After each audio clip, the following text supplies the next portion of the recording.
Good evening. It is Wednesday, November 26th, and coming to you live from Lonely Tree Media headquarters in Tacoma, Washington. This is the Best Lamb Sports Show.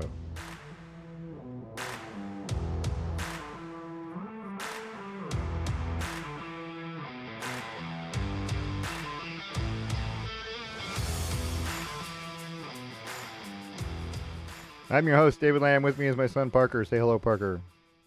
Hello, Parker. Woo! All right. So, 2 weeks. It's been 2 weeks. It's been 2 weeks. It's been 2 weeks. In the meantime, lots of stuff. But Formula One's getting interesting, and we're going to talk about Formula One. It's getting exciting. And it's taken what's the term I'm looking for? An unexpected turn, I think. Although suspicious turn. If you're a conspiracy theorist, maybe not so unexpected. Formula One was good. College football has come down to the final weekend. Basically, the final weekend. I think there's another weekend with Army, Navy, and all that kind of stuff. But and the championship week is coming up. But a lot of games this week are win and you're in games. There's a lot of teams that have to win this weekend in order to get into the college football playoff, and we'll talk about those. NFL is getting into that same situation where there's a whole bunch of teams with similar records, and we'll talk about that too. And it's getting interesting. And there's some teams like we're going to talk about Kansas City, and they're kind of in a predicament at the moment, even though they managed to pull off a win this weekend. But anyway, lots of stuff. Anything you want to say before we go? No, ready to roll. Let's go. So let's talk about Formula One. The Formula One Las Vegas Grand Prix was this weekend, and I do love the Sphere, by the way. I like them driving around the Sphere. I think it would get distracting if I was driving, but I'd be watching the Sphere. I don't know if any of the guys do that. Probably shouldn't, but I like them going around the Sphere. It's just a cool thing. That's the best part of that whole thing, other than maybe the curbs. If you watch the the onboard cameras, it doesn't seem like they have a very fantastic view of the Sphere. No, they don't. But it moves, right? Things on the Sphere move as you're going by it, which is kind of weird. Yeah, but there are signs that change and stuff too. So I don't know. All right. But yeah, I don't think they have the greatest view, so I don't think it constantly is in their face. No. After qualifying on Saturday, Lando Norris had the pole. Max Verstappen second. Carlos Sainz was third. I think that was kind of his best qualifying maybe of the year. I don't know if it was for sure, but I feel like it was. And unexpected, right, from Williams. Liam Lawson was sixth in qualifying. Isaac Hadjar was eighth, right? Racing Bulls right there, big time. But I didn't get to see any qualifying. Wasn't it piss pouring rain? Yeah. Well, yes and no. It was raining at times. It rained at the beginning, and then it was rainy, and then so there was some water. When they started, they were on wets. Let's put it that way. How often do you see that, right? Somebody posted a video of what's it called? The scene from Zoolander where everyone sees Magnum for the first time. And they're like, "Dear God, it's beautiful." There was just pictures of the wet tires. Yeah, it was wet tires. It was interesting because the first few laps that they came out in Q1 when they were running them were 2 minutes, right? Jeez Louise. They were 2 minutes, and you can see in by the end of Q1, 1:53 was the time, right? So 7 seconds, but we're talking about switching. The track was drying, right? And they started switching to inters, and I can't remember if it was at the end of Q1 or the beginning of Q2, but inters was Q2, and now you're talking about 1:51, right? 1:50 in those times. And then Q3 ended up being what Norris was at 1:47, right? But still very damp. It wasn't great. But I mean, it was great if you like water. It just is interesting because it throws a wrench into everything. The order gets all mucked up, right? Because someone will have a spill or a spin, and not necessarily a crash because they're not really going that fast, right? And they spin out and go off, and then they got to come back on, and or you got yellow flags that stop people from their hot laps, and it's interesting. I do like the rain. I'm a big fan of. I think that's a huge equalizer, but it plays havoc with the field going into the race a little bit. Other than Max is a good rain driver. I mean, doesn't matter what the conditions are. But Well, it does because Max has only had to race on wets one time, right, but I mean, and does and he crashed. when it's I just know from experience watching him when you're talking about wet tires, but if you're talking about wet Right. conditions, When meaning inters, he's when it's wet and Max is at the front as he's been, yeah. he's fantastic. Oh yeah. Just like it seems like most people who are at the front. There's a good question. How many times has Max battled through the pack in the rain? Well, Or has it mostly been he was at the front while it was raining and he just is really good at controlling a car with no spray on him? That's really interesting. let's be fair, and there hasn't been too many races where it's rained the whole time. That's true. Usually it's just like a little part of it. Yeah, just the beginning, Or they red flag it. they spa it, right? 3 laps Yeah. and we're done. 3 laps and we're done, so no one gets their money back. British Anyway, Grand Prix this year was there was rain some most rain. of it. Yeah, there's some rain. Yeah. That being said, it all came down the whole race. If you really want to be honest, the race came down to the start, and Lando Norris had a pretty good start. He got out in front. He was in front of Max, and then he decided he was going to swoop as hard as he could all the way left, down near the end of the towards turn 1, cuts in front of Max hard. I mean, it was we didn't. There are ways to do it where you could just ease yourself in front. No, he went hard in front of him. In fact, he dove. He went too hard.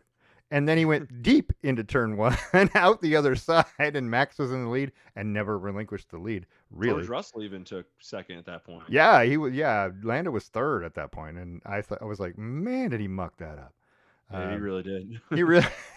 And that was really the only mistake he made the whole race. But it was enough, right, to put Max out in front. And once Max is out in front, it's tough. It is tough to catch him. He's been racing. His car's been as good as those McLarens. I don't know if it's him or it's the car or whatever, but I'm assuming it's the car is as good as the McLarens in the last, 5 races? Probably. I mean, this is a great case study. Everyone would agree that Max was a fantastic driver. And then all of a sudden, he wasn't doing great. Lots of 10th through 4th placements. Yeah. And everyone was like, oh, it's because the car is trash. Which kind of tells you the car is like 80% of the equation. Yeah. In these races. Yeah. You need a really competent driver, but he only has to be like 20% of the equation. Your car has to be a rocket. Period. Yeah, no, it needs to go when you need it to go. Yeah. It seems like he's got the combination now because he's a good driver and the car is performing well, and now he's right there. That being said, it's taking some help. So as the race goes on, Max is your winner. There was no doubt, really. I mean, let's be fair. He ended up winning officially, and we're going to talk about that in a second. George Russell ends up finishing second, 23 and a half seconds behind. Right? That is a gigantic win. However, that's pretty huge. However, Lando was in second. Lando finished the race in second. He was 21 seconds behind, but that's only because over the last lap and a half, his team told him to slow down. And we finally figured out why. Originally, we were thinking it was fuel-related item, and he wasn't going to have enough fuel, and so take it easy and let's conserve a little fuel. You got to have a liter left, right, for testing at the end. For sure. Yeah. So they thought that was I did. I thought that was the reason. That was the speculation from the TV crew, even, right? And then we found out what happened actually. After the race, Lando finishes second, right, in the race. Yeah. And then him and Oscar Piastri get disqualified for the wear on their strike plate underneath. And man, that is a gigantic situation because it stripped Lando of second place, 18 points, right? Yeah. Yeah. And so now with the illegal plank wear, that's what official term is, illegal plank wear. Got to be 9 millimeters, no less than 9 millimeters underneath the car. It's such a small. I mean, it's a bit. I mean, it's significant. 9 millimeters. It's significant, but bullet sized, right? Yeah. But both cars, right? Obviously had so much wear that they didn't have 9 millimeters, so they were both disqualified, and that means that now Lando has a 24-point lead heading into with 2 races and a sprint race left over both Piastri and Verstappen, who are tied for second. Couldn't have scripted it better. You couldn't, and that's the whole thing. I've been saying it for the last 2 or 3 races that I think they're trying to make a 3-way race heading into the last weekend, and the only way to do that is to make sure that Lando has an issue in this next upcoming race in Qatar, right? That he has some sort of issue, not big. Maybe he finishes 8th or 9th, right? Gets a couple points, 3 or 4, and Max finishes ahead of him, and Oscar finishes ahead of him. Whether they finish 1-2 or 2-1 doesn't matter, whichever order. But you'd almost have a freaking dead even heat going into the last race, because there's also an 8-point sprint race in Qatar. That if let's assume that Max wins the sprint race, Oscar wins the regular race, and Max finishes second. That's 26 and 25 points respectively. If Oscar doesn't get points in the sprint race, and Lando has issues, right? You're talking about it, or 1 point in each one. It's dead even. You could have a 3-way exact tie heading into this last thing. There's a possibility, and I think it would be great for the viewing. But if that happens, I'm gonna throw the BS flag immediately. Wait, hold on. Is it confirmed that that the reason he slowed down was because of plank wear? No, I don't know for sure, but that's what the stories. You're connecting some dots, yeah. Well, that's what the stories are saying, is that the reason they slowed down is because they were concerned about it. Right? I guess they probably got a sensor, I'm sure. I mean, somebody's got something that tells you what's what, but they track every damn thing on these cars. Well, for sure. Yeah. Yeah. So I mean, I'm guessing somebody knew that something was going on, and maybe by slowing down you don't bump the ground as much, right? And, right. and maybe. you don't put as much wear on the, not as many sparks flying. There was a point where I think it was Piastri was passing someone and coming down one of the straights, and he was nothing but sparks the whole way down it, and it looked crazy. So I don't know. How come nobody else had that problem?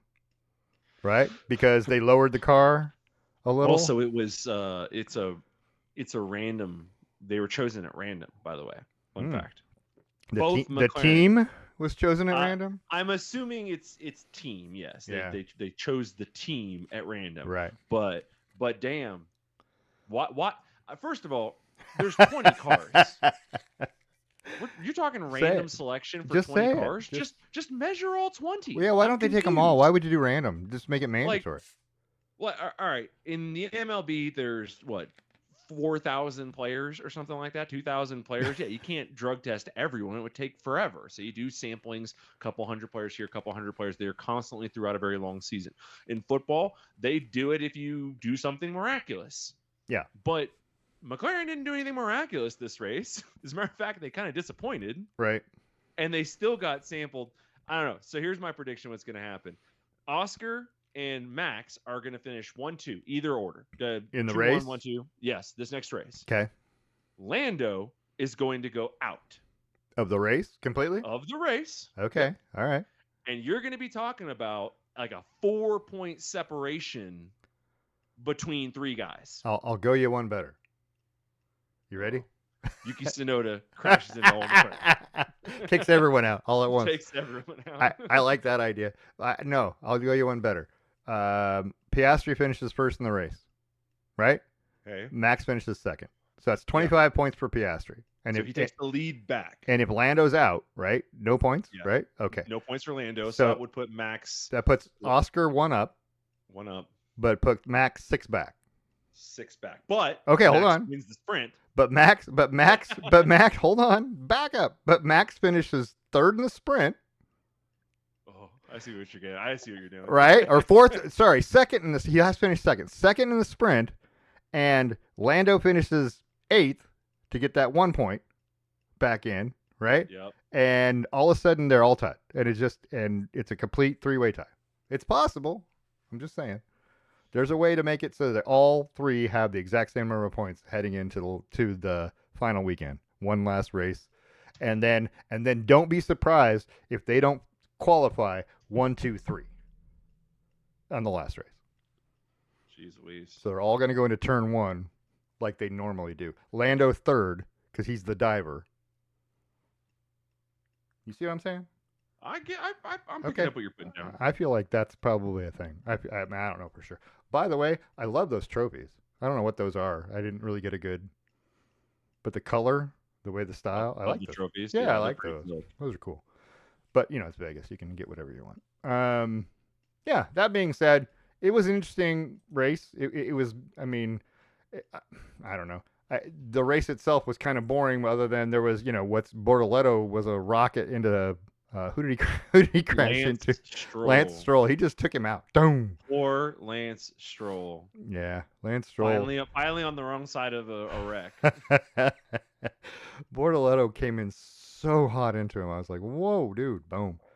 But yeah, I mean, other than that, there was really not a whole lot. Alex Albon had to retire a little early, but Pretty uneventful, pretty yeah. uneventful, really. I mean, yeah, it was. And then, but the list of people that finished in the top 10, right? So Kimi Antonelli moves into third. Carlos Right. Sainz is fifth. Isaac Hadjar is sixth. Nico Hulkenberg is seventh, right? Esteban Ocon is ninth. Ollie Behrman is 10th. What happened? Well, obviously, two of them got, disqualified. But, the guys that you would have thought, Fernando Alonso wasn't even up. Lewis Hamilton finished eighth. These, Leclerc finished fourth. That's okay. That's about normal, right? And Kimi Antonelli being third is not weird, but Mercedes made up a lot of points, right? Over, Ferrari and whoever. But so, yeah, I don't know. It was interesting. It was an interesting finish to me. I think that made a lot of. I don't know what and I haven't looked, and I'm about to. I think to look at the standings for the team, that maybe that might have had something to do with what we saw, right down the middle of the pack, because now Red Bull's 13 points ahead of Ferrari. And that's just Max Verstappen. Williams, is now at 121 points. Williams, Carlos Sainz, they had 10 points in the last four races. They got 10 points in Las Vegas. It's just one of those things where they're kind of hit or miss. Williams, they've been up and down. They are the fifth best team. Racing Bulls, right, has pulled off 18 points in the last two races. There's a lot going on. That's all I'm saying. And there's teams moving. Haas is 1 point ahead of Aston Martin is eighth, by the way, on the constructors. I wouldn't have said that was. And that's all Lance Stroll. And that they've neither one been great, by the way, this year. Not Alonso or Stroll have not been. We talked about this. That I was making the case that Lance Stroll isn't as bad as he seems. He's 16th this year with 32 points, which is a definite regression from last year. Yeah. But he's scoring points. I mean, kind of, yeah. Except for this race, but that wasn't his fault. Yeah, that's not his fault. You can't blame him for that. He would have had at least 4 points this race. Yeah. It'll be interesting next year with two more cars out there, right? Yeah. It's just going to be more crowded, right? Gosh, I hope that Cadillac comes in and is just an absolute juggernaut. I hope that they're a problem right away. So that'd be nice. Yeah, it would be cool to see if they just start scoring points, right? I mean, even if it's third, fourth, fifth kind of thing, just get in there. They'd mix it up. I think it'd be great. I don't know. I guess we're gonna find out. But anyway, yeah, it was good. So next week is Qatar, and race is the sprint race is Saturday, and it's at 6 a.m. If you want to get up and watch it, it's early in the morning. I get it. But Sunday, 8 a.m. is actual race. Qualifying is 10 a.m. on Saturday. So just get up early Saturday, watch the sprint race. You'll like it. And I still don't understand the sprint shootout name, but that's okay. Sprint qualifying is on Friday, 9:30 a.m. So if you're a morning guy and you're here and you happen to be off on Friday to, after Thanksgiving, watch the sprint shootout Saturday morning, 6 a.m. I know it's a bit early. You can record it. It's fine. But then, watch that. Qualifying is then right after that. And then the race is on Sunday. And yeah, you can watch most of this stuff and not even miss NFL football. See? That sounds all right. There you go. There's something that gives you a secondary sport to go watch. But anyway, it's been good. This has been a pretty good year. It's turning out to be going to be a good finish, even if it is, Made for TV. yeah, fabricated. Let's call it that, right? I don't know for sure that it was, but it feels like it might have been. It it feels a little sus the way Yeah, it's yeah, all gone. for sure. And So here's the thing: if you believe that the FIA is willing to work with Red Bull to make this happen, then you also have to be willing to believe that McLaren would sabotage drivers. well, you It gotta. all starts to go, man. Everyone would cheat for everything. You also wonder if not sabotage the drivers for nothing, but maybe they're getting paid by FIA to do it to make sure that it's close, right? Well, maybe this was like they had a meeting with Zach Brown. And they said, look, Zach, we can't crush Max's legacy. That's going to look really bad on our golden boy. Like, we can't do this. So we need to let him get back into it, let him get close, maybe even take a lead, and then you can win it all at the end. Yeah. I don't know. Yeah. Man, I don't know. Yeah. Mm-hmm. We'll find out. We'll find out. If you watch football on Saturday, the Oregon Ducks. Wait. Time out. I had one more thing to ask you. Oh, what? Why do you call it Qatar? Because that's the way it's pronounced. It's pronounced Qatar. You can pronounce it that way if you'd like to. Who calls it Qatar? Everyone who's ever been in the military service and has been there. Why do they call it the wrong thing? Because where do you see that it's Qatar?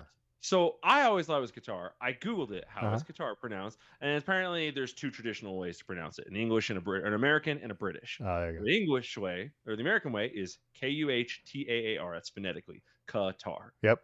The English way, Qatar. It's Kuhtaa. Qatar. Qatar. Well, but the British tar. No, it's tar. Two A's next to each other. It's louder. It's tar. It's not tur. It's tar. It's Qatar. Say it again. Not Qatar. It's Qatar. Well, I understand what you're saying, but that's just the way that I had not heard it called Qatar until I started hearing you start calling it Qatar, and I'm like, why is it called Qatar? And I was like, have I been saying this wrong? No, So I started Googling. Apparently, there's a whole Reddit thread, a pet peeves Reddit thread that says pronouncing Qatar as Qatar in English. There's an actual Reddit thread on it. You can call it whatever you want. I suppose so. Yeah. Until we get official word from them. Yeah. Until they tell me to stop, I'm going to keep doing it. Okay. If I get a letter from the government, then we'll talk about it. So anyway, like I was saying, Oregon Ducks got a big win. It was at home. It was senior day. USC came to town. USC was 8-2, right? Still had aspirations of maybe finding a way in. A win over Oregon would probably propel them up the chart a little bit. And it was, what's the term I'm looking for? It was less than convincing by Oregon early, but it became more and more convincing as we went on. USC classic Oregon offense. USC comes out when their first scoring drive was 11 plays, 75 yards. It was only 5 minutes, but it was 11 plays, 75 yards. They took the opening kickoff, drove right down the field, scored a touchdown. Right, and it was the guys you'd expect, Jaden Mayava and Makai Lemon, right, throwing to Makai Lemon, 8-yard touchdown pass. And then Oregon comes back, right, and takes their drive, right, and goes in 2:49, 6 plays in 2 minutes 49. It reminded me of old Oregon, which I liked, right? Jordan Davison with the 11-yard run, and it's 7-7. And then Oregon gets the ball back, right? And then it was that first Kenyon Sadiq touchdown where he ended up on his head. Yeah. It was a good catch. It was a good play. 11. That was 11 plays, but also 4.5 minutes, right? So 11 plays. An 11-play drive used to be a 7-minute drive, but they're not anymore because teams go so fast, right? These two drives of 11 plays, Oregon's was 4:32, USC's was 5:06. Used to be those were big long drives, 11 plays.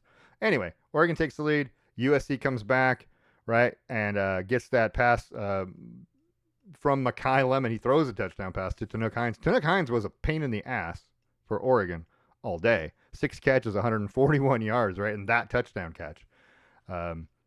He was a big deal, but they were making sure that Makai Lemon didn't beat them, which was a smart move, I think.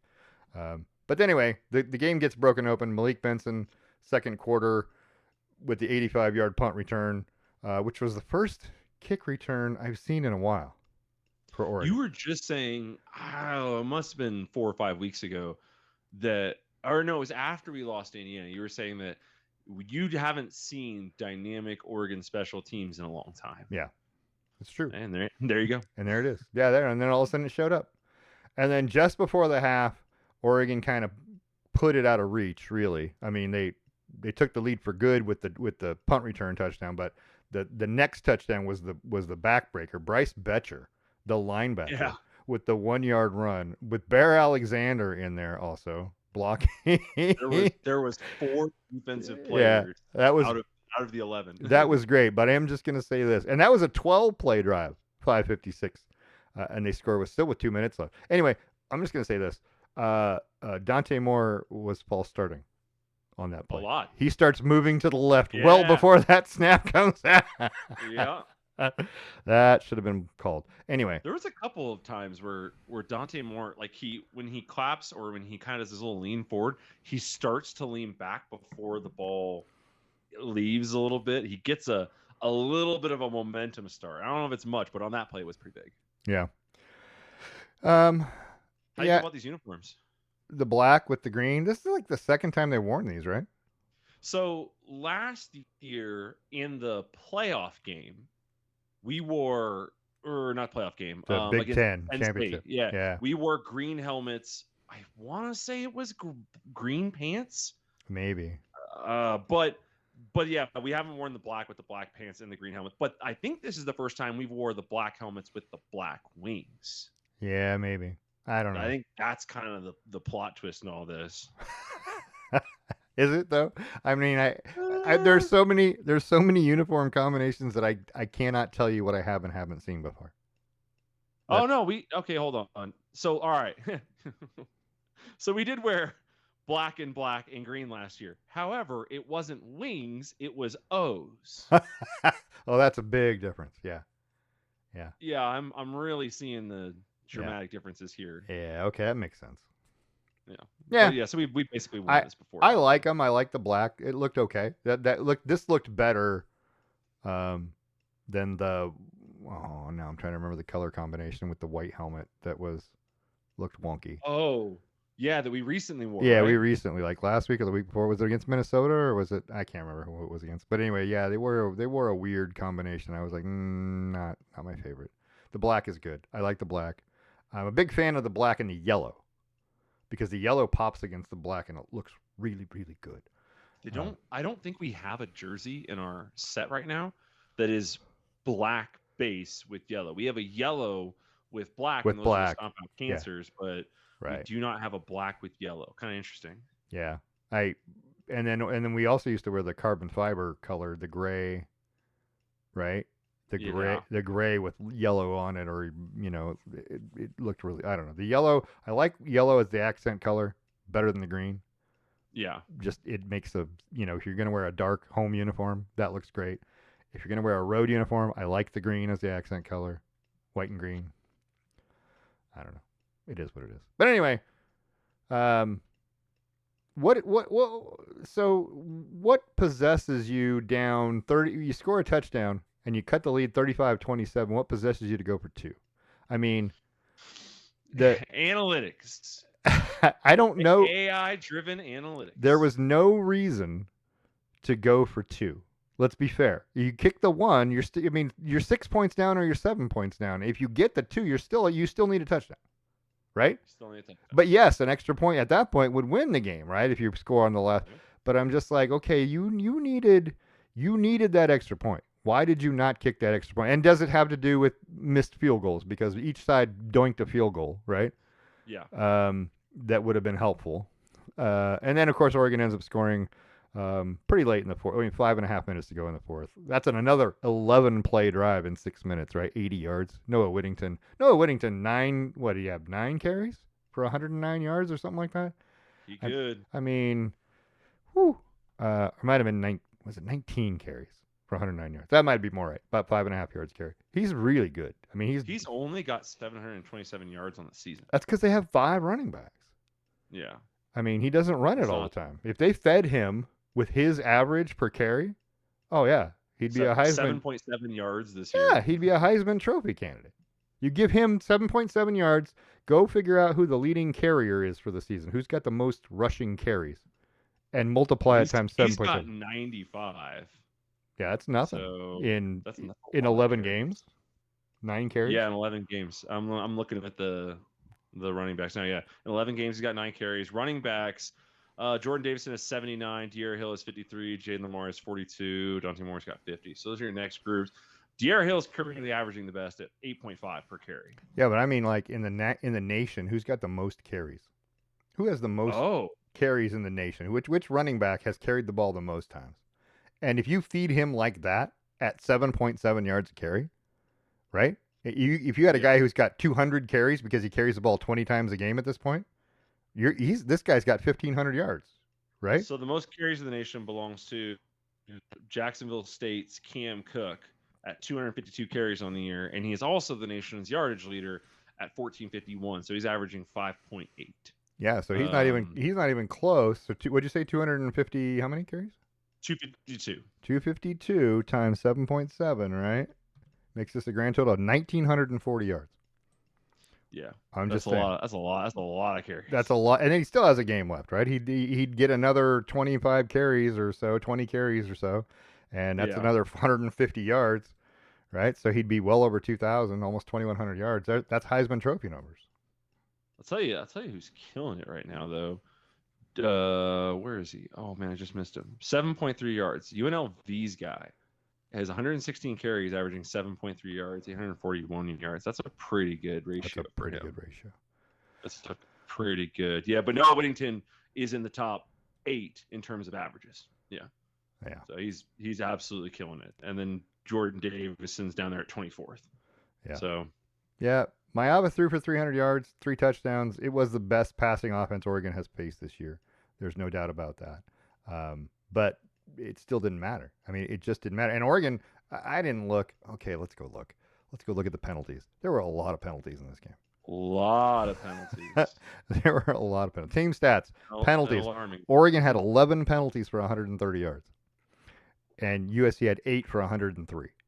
So there were a lot of penalties in this game.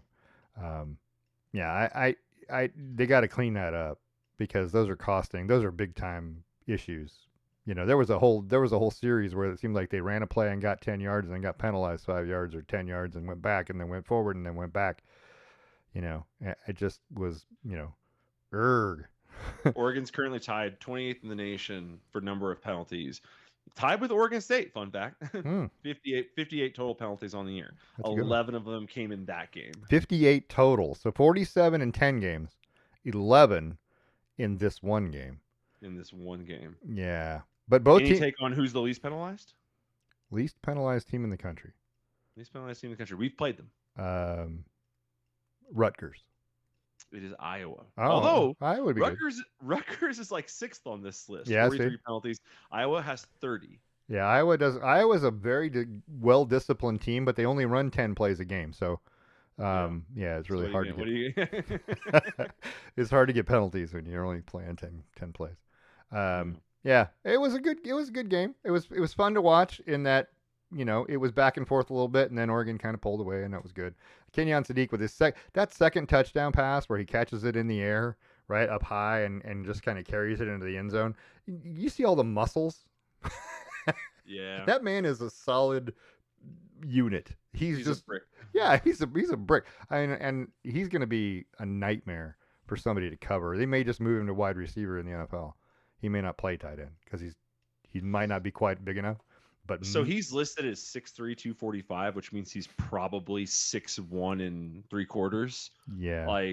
And he might be, if they're listing him at 245, he's a tight end, so that's a heavy weight for a tight end anyways. So they're probably dropping that down. He's probably 250. So he's a big dude. He's a very large dude. He's a massive humanity. And the way you can tell he's a big dude, look at his calves. Because sometimes guys look big, and you look at their calves and you go, "Oh, where's the rest of the muscle?" Yeah, but this guy's got massive calves. He's built all the way around. The whole body is just sculpted. That's the kind of guy who could put together 20-year NFL career. But the problem is he can't play tight end He's going to play at wide. 6'3", He's got to play wide out.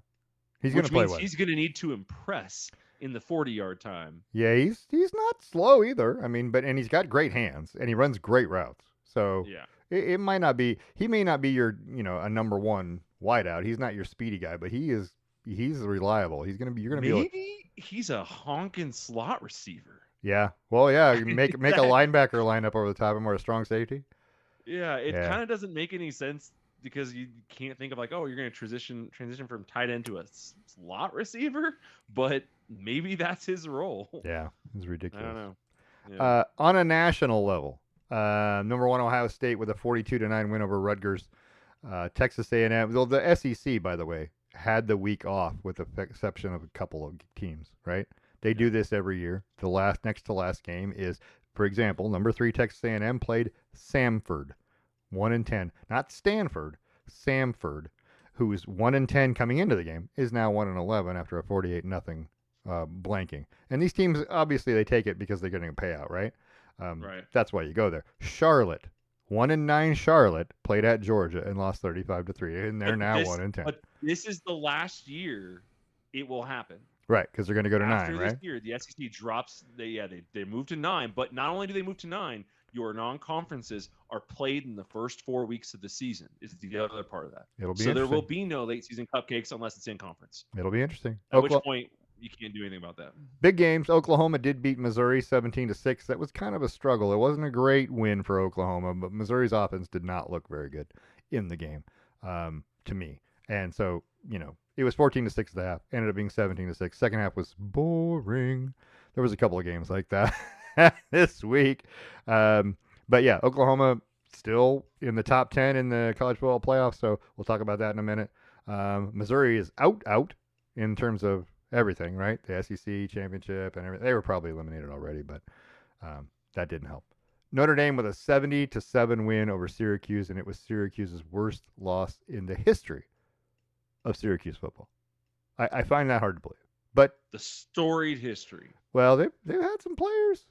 I know. Didn't they have what's his name? The first black running back. No.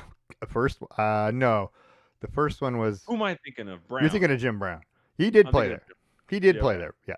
Yeah. But anyway, Jeremiah Love, 8 carries or 171 yards and 3 touchdowns for Notre Dame. Probably going to be your Heisman Trophy winner. Just saying. Because of the numbers. It has nothing to do with anything but that. It'll be the Indiana guy if they get to. Maybe if they win their first playoff game, because I think the trophy will get issued before their second playoff game. Maybe. I think.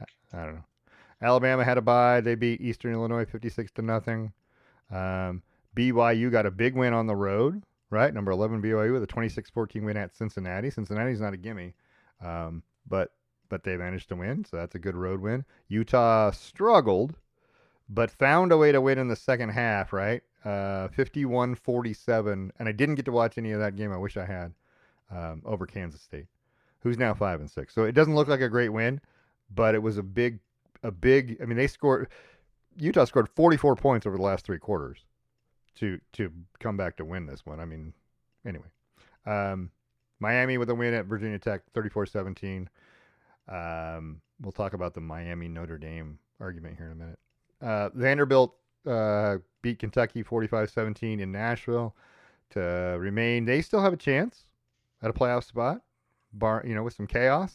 They do have to play Tennessee this week, so that'll be interesting. Pittsburgh knocked off Georgia Tech. Might have ended Georgia Tech's hopes. May not have.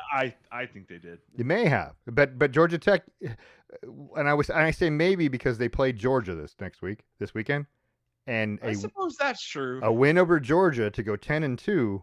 Woo! I suppose that's true. Might put you in. Pull off the good David and Goliath thing. Yeah. Right.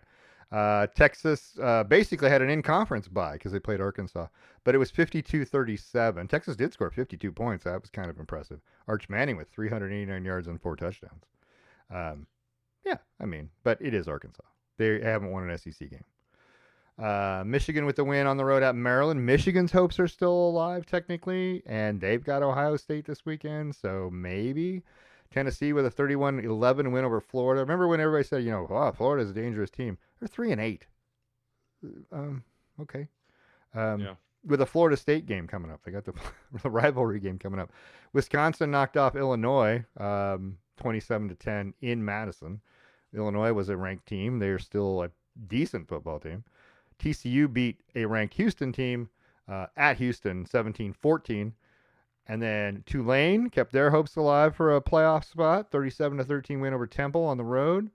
Arizona State with a 42-17 win in Boulder, Colorado. Arizona State has no, they don't. I was going to say an outside chance to do something. No, they don't. But not really. That led us all to the rankings, right? Which came out on Tuesday, right? Everybody was like, okay, what are we going to get? Did we not even see any of these pictures? Did it not cycle through? Like it's stuck on that Texas picture the whole time? It's like it was stuck on that Texas picture the whole time. It didn't even move forward. Well, there you go. This is what happened in football. So, and I don't want to waste the pictures that, you sent us. You picked these out. These are good pictures. Diego Pavia, some of them right there. Some of them are great. I like college. I like the good actiony pictures, right? Sometimes you can't find a good one, right? That's a struggle. I try and find good actiony ones or ones that look kind of funny. Yeah, right. Somebody getting tackled weird, or eyes are bulging out, or ball something like that. Popping out some way, or who knows what. Yep, agreed. So anyway, that brings us to the rankings, right? We had the top 25 come out, and the College Football Playoff Committee has decided in their infinite wisdom to not change but 2 teams of the top 11. And it looks like this. So Ohio State, Indiana, Texas A&M, Georgia, Texas Tech all stayed the same. Oregon leapfrogged Ole Miss, and I assume it's because they had the win over a ranked USC team, right? That's the only thing I can think of. And then after that, it's Oklahoma, Notre Dame, Alabama completing your top 10. And then you get into the interesting 11, 12, 13 situation because, one of those teams is going to get bumped for sure by the group of 5 team, which at this point is Tulane at 24, right? Tulane is number 24. They're going to play for the American Championship. James Madison still has a chance to get in there if Tulane were to stumble and fall. That's a real thing. The ACC champion is going to steal a spot, probably, if it comes down to a game between Virginia and SMU, who are, 18 and 21 right now? All right. Yeah, one of those 2 teams is going to steal a spot from somebody. So those teams at 10, 11, 12 have to be worried about those 2 things happening because those 2 things are definitely going to happen. And so it'll be interesting to see what happens to BYU, Miami, Utah. Alabama, I think is okay. So here's the thing. Let's talk about the schedule, right? For next week, because this is just the top 25.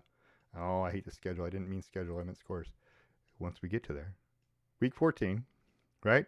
In college football, Ole Miss plays at Mississippi State.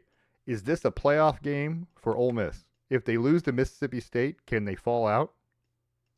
They can only hurt themselves with this game. Right. Winning this game doesn't buy you any more goodwill unless you win it 80-something-0. Right. But losing this game pushes you out of consideration. And how much does it affect the team with all the talk about what Lane Kiffin is going to do on Saturday for this game on Friday? Right? You see what I'm saying? Yeah. So does it distract the team? Are they going to go out and play hard? Is one of the Mississippi State players going to go, pee on a pylon again and get a penalty? What's going to happen? I think it was Mississippi State, right, that did this. It was the Egg Bowl like a few years ago when he ran in the end zone and did the little dog. Anyway, Utah at Kansas Friday morning at 9 a.m. That's a play-in game. I mean, Utah has to win it to be considered. They may not get in anyway, but they have to win this game, otherwise they're out, right? So it's a playoff game for Utah. In all fairness, right? Well, it seems like it. Right? That's the way I view it, right? Is that this is a must-win. If you want to have any chance of the playoff, you have to win this game. Everything that they're in now is a playoff game all the way till the end. And Georgia Tech, again, playing at home against Georgia, if they can pull that upset, has a legitimate chance to be in there. To be in the consideration. I know they're 23rd. I get it. But a win over number 4 Georgia at the end of the season is going to turn some heads. It's going to be they may It not be would. enough. It may not be enough, but you'd be 10-2 with a win over the number 4 team in the country. Well, they'll probably be 5 or 6 or 7 or whatever there. That's pretty good. But that's definitely a play-in game for Georgia. If I mean not play-in, but it's if they lose, they're done for sure. Indiana's in the playoff. Even if they lose at 2-9 Purdue, they're still going to be in the playoff. They Uh, yeah, they've done enough. Come on. no. Okay. If they lose to 2-9 Purdue and then lose to Ohio State, 2 losses in back-to-back weeks, that will kick you out. You think so? Yes. You think that they could play in the Big Ten championship game at 11-1? And lose. I get it, and lose and not make Yeah. the playoff. I think that there's a world where that happens. Oof. I think that there's a world where an Alabama, who is also has 2 losses, is sitting right there, and they go Indiana, Alabama. Okay. We'll take this crimson over that crimson. Like I see that world happening. Okay. So, but I don't see a world happening where they beat Purdue and lose to Ohio State No, and stay out. that won't But happen. if they lost 2 in a row and ended it as a 2-loss team with a bad loss to Purdue, and especially if it's not like a close game versus Ohio State, but Yeah. I kind of think it doesn't matter. But Might yeah, not- especially with a bad loss to Purdue and a loss to Ohio State in back-to-back weeks, it looks like you fell apart and the wheels fell off. Might not be Ohio State. FYI. Hey, it might be Oregon. Might if be Michigan Oregon. does their job. Yeah. Texas A&M 4:30 on Friday on ABC is playing at Texas. That might be the biggest game in the SEC. Even though, really, even if Texas beats Texas A&M, they should not be in the playoff. But there's a chance they could get in the top 12 with a win. The voters, and I know that the committee and the AP aren't the same, but those guys shrug shoulders. They know each other. The voters don't want to seem completely wrong about having put Texas Number at one. 1 to start the season. Yeah, but So if they make the playoff, then it feels like I didn't fall that far. I They weren't unranked for a couple weeks there. I don't remember that. I see. This is my biggest fear. Is I fear this world where Texas beats Texas A&M and Texas finishes as the 10th team in the next college football playoff poll, and Texas A&M is 7th, right, or 6th, because they're 11-1 now, and Texas A&M will still make the SEC championship game, right, and then play whoever. But anyway, I don't like that, but that's a definite possibility. The good news is the last couple of years they've kind of proven that they're not too bad about it. They've kept. I mean, they kept Alabama out last year. They did, people. But they had to. Alabama had 3 losses. They had to. I understand, but you also had a case for putting them. They had 3 losses. But they also had a couple really good wins in all that mix. They made them a really confusing case. Yeah. But they looked at the bottom line and were like, oh, it's just not enough, man. You got to do more. And so I think hopefully they still have that same integrity, and they'll be able to look at this objectively and go, man, like, we're going to keep Alabama out because they didn't really do anything. They didn't play for a conference title. They lost 2 games. Like, let's keep them out. 6 p.m. 6 p.m. on Friday, Arizona at Arizona State. That's a big game. I mean, they're both 8-3. It's got some implications. It's got some implications. That's going to be a good football game to watch if you want to watch a football game. Saturday, Oregon plays at Washington. That is at 12:30 on CBS. Washington is not ranked at 8-3, but it is still a big win if Oregon. It's a rivalry game. You never know what's going to happen. Washington's offense isn't as potent as USC's. I don't think Washington's defense is good enough. The run defense isn't good enough to stop Oregon if they just commit and run. If Oregon starts doing that weird play calling thing where they don't have any idea what they're doing, no identity on offense, which they do sometimes, they're like, oh, well, it reminds me of your Sean Payton Denver Bronco team where they go, oh, you know what? We'll fake. No, we'll think about faking, right? And then I'm getting lightheaded. But anyway, that it is a play-in game for Oregon. If Oregon loses to Washington, they are not getting in the college football playoff. 1,000%. 1,000%. If they win, 1,000%. They're guaranteed to be in. The only way that they would get into the playoff losing to Washington is if there was If just a string of upsets around them. there'd have to be a lot. Mississippi State has to beat Mississippi. Alabama has to lose to Auburn. Like all of those things would all have to happen. Right. Agreed. And it would still have to be a close game to even get the consideration over those teams losing their games. Yeah, agreed. So I don't see a world in which Oregon loses to Washington and still makes the playoff. If you want if you want more good football, Ohio State plays at Michigan. Michigan has won 4 straight in this series. Right? Ohio State has to win to get into the Big Ten championship game. If they lose, Oregon with a win over Washington is in the Big Ten championship game. As weird as that sounds. It's weird to think that Ohio State is fighting for their Big Ten championship spot. 11-0, number 1 team in the country. If they lose, the best they'll probably be is 5 with a home playoff game in the first round. That's my guess. That's my guess. Because Indiana will be ahead of them, Oregon will be ahead of them, Georgia will probably be ahead of them. Right? Right. And I don't know Texas Tech if they win out and win the Big 12. Yeah, conference champions got to be ahead, right? Anyway, so there's that. I'm just going to throw that out there. Texas Tech, right, is playing another. This is another tough game, right? They're the number 5 team in the country, but they're playing at West Virginia. You kind of need to win this game.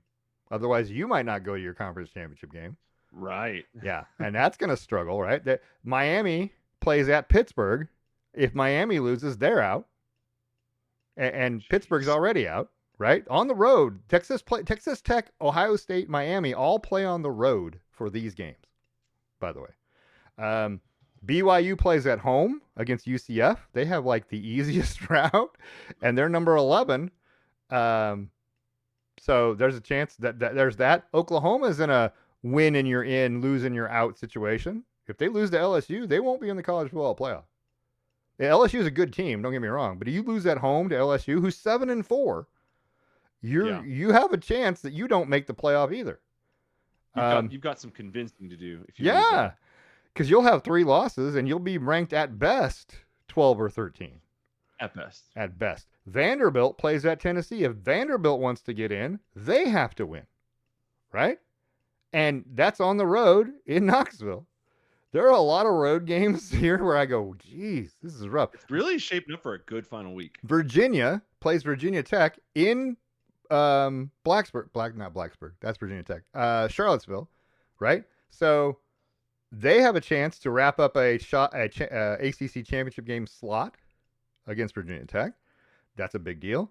Alabama plays on the road at Auburn. If they don't win, they're going to be out. I'm just saying, you win and you're in the SEC championship game. If you lose, you're out of the playoff, period.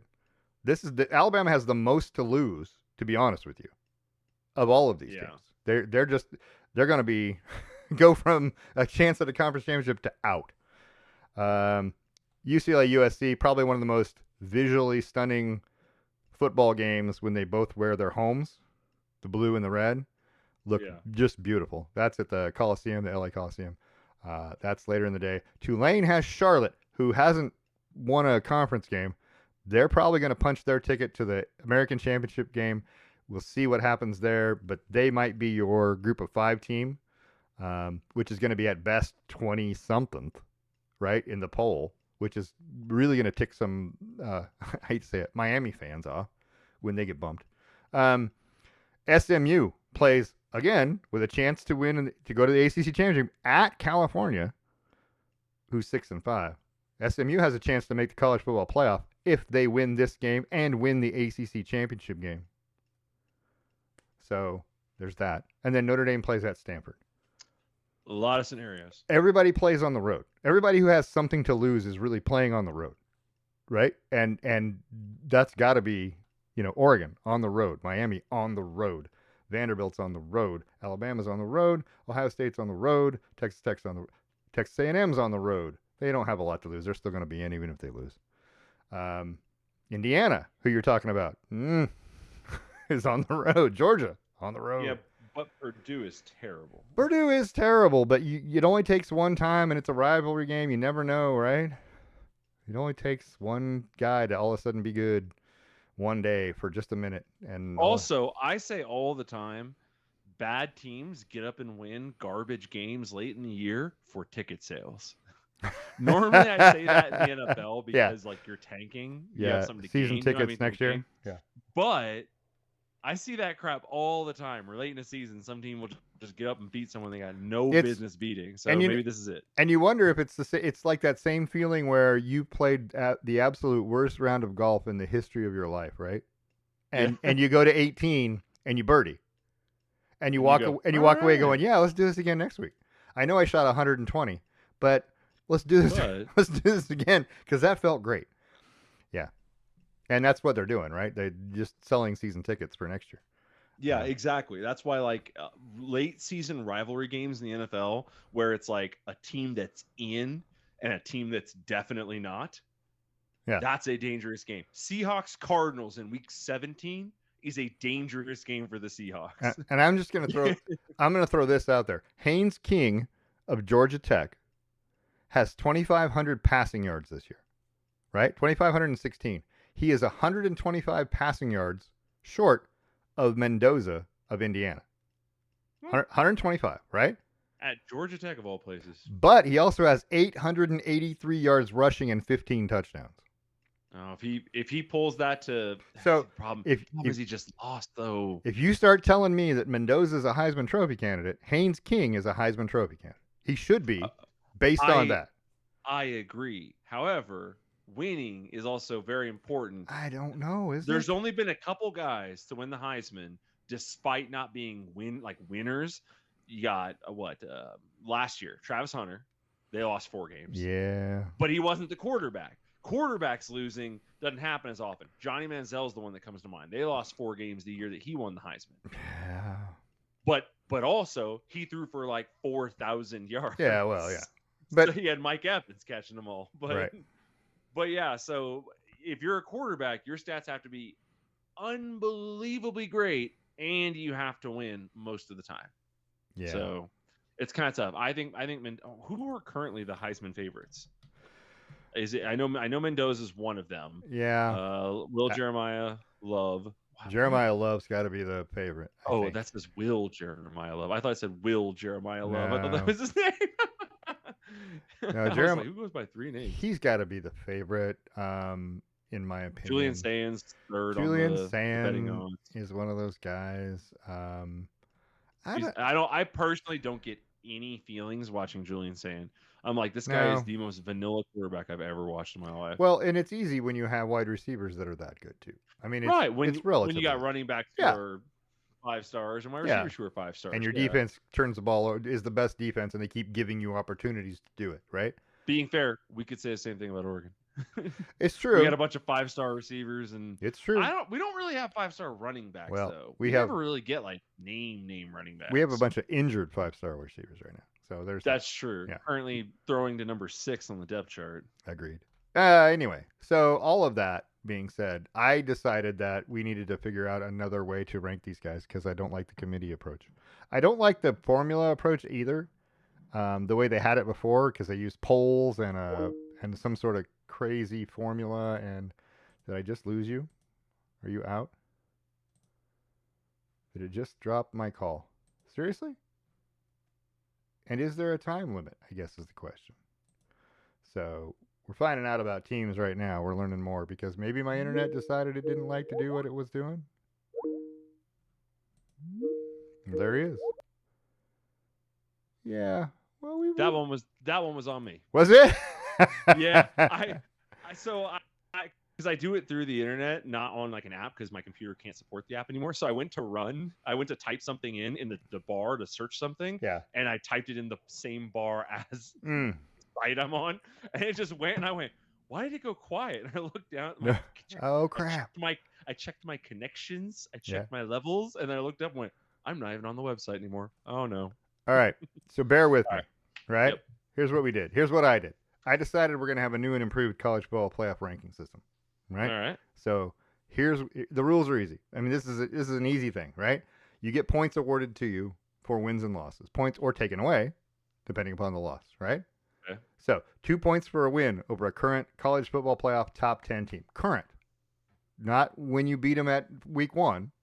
Currently, they have to currently be ranked in the top Current. 10. 2 points. 1 point for a win over a Power 4 team with a greater than 500 win percentage. They have to be a winning team, not a loser, not a 1 in 10 team, right? You get a half a point if you beat a group of 5 team that is also a winning team with a winning record. Okay. No points for a team with a losing record, whether it's in your division, your conference, whatever. If they're a losing record, you should beat them, right? Or they're in a lower division. If they're FCS, any division of FCS, you get 0 points for that. That's a nothing. You're going to lose no points if you lose to a current top 10 CFP team. I'm not going to penalize you for losing to the number 1 team in the country. Okay. Because you shouldn't be penalized. You shouldn't beat them, right? They should be number 1. 1 point for a loss. You're going to lose a point for a loss to a P4 team that has a better than 500 win percentage, right? Okay. So you're losing to good teams. You're going to lose a point. You're going to get 1.5 points taken away for a group of 5 team if you lose to them with a greater than 500 win percentage, right? Because it's a bigger loss, right? Even though they're 8-3, they play in the American. And what I always hear from all those big time SEC fans, right? Oh, well, you didn't play nobody. If you didn't play anybody and they beat you, you're going to lose more points. And then minus 2 points for a loss to any team with a losing record or they're in a lower division. Okay. Tiebreakers come into account at the end of the season more than they do in the regular season. I don't care in the regular season, to be honest with you, because the last poll is the only one that matters. Right. But head-to-head, if you played head-to-head, obviously that's the first tiebreaker. If you are a conference champion, I'll put you ahead of another team that isn't. If you played in the conference championship game, I will put you ahead of another team that didn't. Number of road wins. Because let's be fair, all of these gigantic schools that you see in the top 10 played 8 home games. Yeah. Okay? Maybe. Alabama has 2 losses and they're both on the road. Right. And so, and then number of wins versus Power 4 teams. That's the last tiebreaker. Right? So you have to beat those teams that are on your schedule that are Power 4. Those are good wins. Right? So a road win, I don't care. If you beat anybody on the road, that's technically a good win, even though I'm not going to give you any points because it was Samford. But whatever. You don't play those teams on the road. You play them at home. So anyway, so there's that, right? And this will come into effect next week. You'll see it more than you did this week. However, what it amounted to, since I did this, who do you think is the number 1 team in the country if you did it this way? Okay. If you had to guess. I have one question before I guess. Go. Do rankings come out weekly still? Sure. Absolutely. So there's still a college football playoff ranking that comes out weekly, and then at the after the very last week, after conference championship week, I'm assuming we do a final apply the system. I'm gonna keep the college football playoff committee, and they're gonna put out their rankings on Tuesday, and on Wednesday I'm gonna put out mine. Okay. And mine is more important than theirs, but that's not the point. So with that in mind, I'm gonna say that Alabama's number 1. Okay, that's a good guess. Give me your top 3 or 4. Alabama. Let's go with Alabama. Let's go with, it's got to be all SEC teams because the way they're freaking ranked. Because they're all freaking ranked. Right. So it's got to be Alabama. It's got to be Oklahoma. Has a couple big wins against ranked teams. Let's go with Oklahoma. Maybe Oklahoma's number 1. Actually, I'm gonna flip that. Let's go with Oklahoma 1. Let's go with Alabama 2. Let's go with Georgia. Georgia didn't really beat anybody. All right. It seems like. Let's go with Indiana 3. Okay. So you got Alabama, Oklahoma, Indiana. Yeah. Okay. That's a good guess. Here's what it looks like. BYU. Iowa State's still up there. BYU has a 5.5. They get 5.5 points. They have the most convincing wins over P4 teams. And it's not even really, honestly, all that close. Ohio State gets 5. Texas A&M has 5. There's your Indiana, right? Ohio State's getting a lot of points because... Well, they beat... Wait, hold on. Go ahead. Back up. So what's kind of quirky about this is that... No, you're basing it on the rankings. I'm basing it on the college football playoff rankings. It's weird today to put out a ranking and then be like, all right, so Ohio State's number 1 team in the country, but here's where they actually stand. It's kind of a weird it kind of messes with your brain a little bit. It feels funny to look at this and go, why is it different, right? But let's walk you through Ohio State because I have their season pulled up. Yeah, Right? they got Texas, They right? beat Texas. That's 1 point because Texas is not in the top 10. It's Yeah, that's 1 1 point. It's point. a P4 team with a winning record. Grambling, Okay. 0 points. Right? Yeah. Yeah. Ohio is a half. No, it's not a half. It's 0 points. 0 points. Okay. Washington's 1 point because they're Washington, currently a they're winning ranked top team. 25. Minnesota's 1 point. Yeah. Illinois is 1 point. Yeah. Okay. Wisconsin is 0. Penn State is 0. Purdue is 0. UCLA is 0. And Rutgers is 0. I take, right? Texas, Washington, Minnesota, Illinois. That's only 4. There's one more. Oh, no. I think I missed one. I think I missed one in this one. See, it's not working already. It's already I did flawed. it. I did it this morning, and I had it written down. I had it written down somewhere. I don't have it with me now. Because I'm looking at Indiana and Oregon. One's at 4.5 and one's at 4. And Oregon has a loss, which means they didn't lose any points for their loss to Indiana. They don't lose. But points, no. if those two games are flipped, Oregon would be 6 points because we would get 2 for a win over a top 10 team. Well, you would, but Oregon, for example, let's take Oregon's schedule. Montana State is no points. Oklahoma State is no points. Northwestern is 1. Oregon State is none. Penn State is none. The loss to Indiana gives you 0 because it's nothing. The win over Rutgers is none. The win over Wisconsin is none. Iowa, Minnesota, USC are all a point. So there's your 4 points. That one over Northwestern and those last 3. And you have a chance to end with 5 with a win over Washington. What makes this interesting is that your top 15 teams, I'd even go as far as say damn near your top 20. Outside of Texas, who is egregiously ranked relative to this scale. Yeah.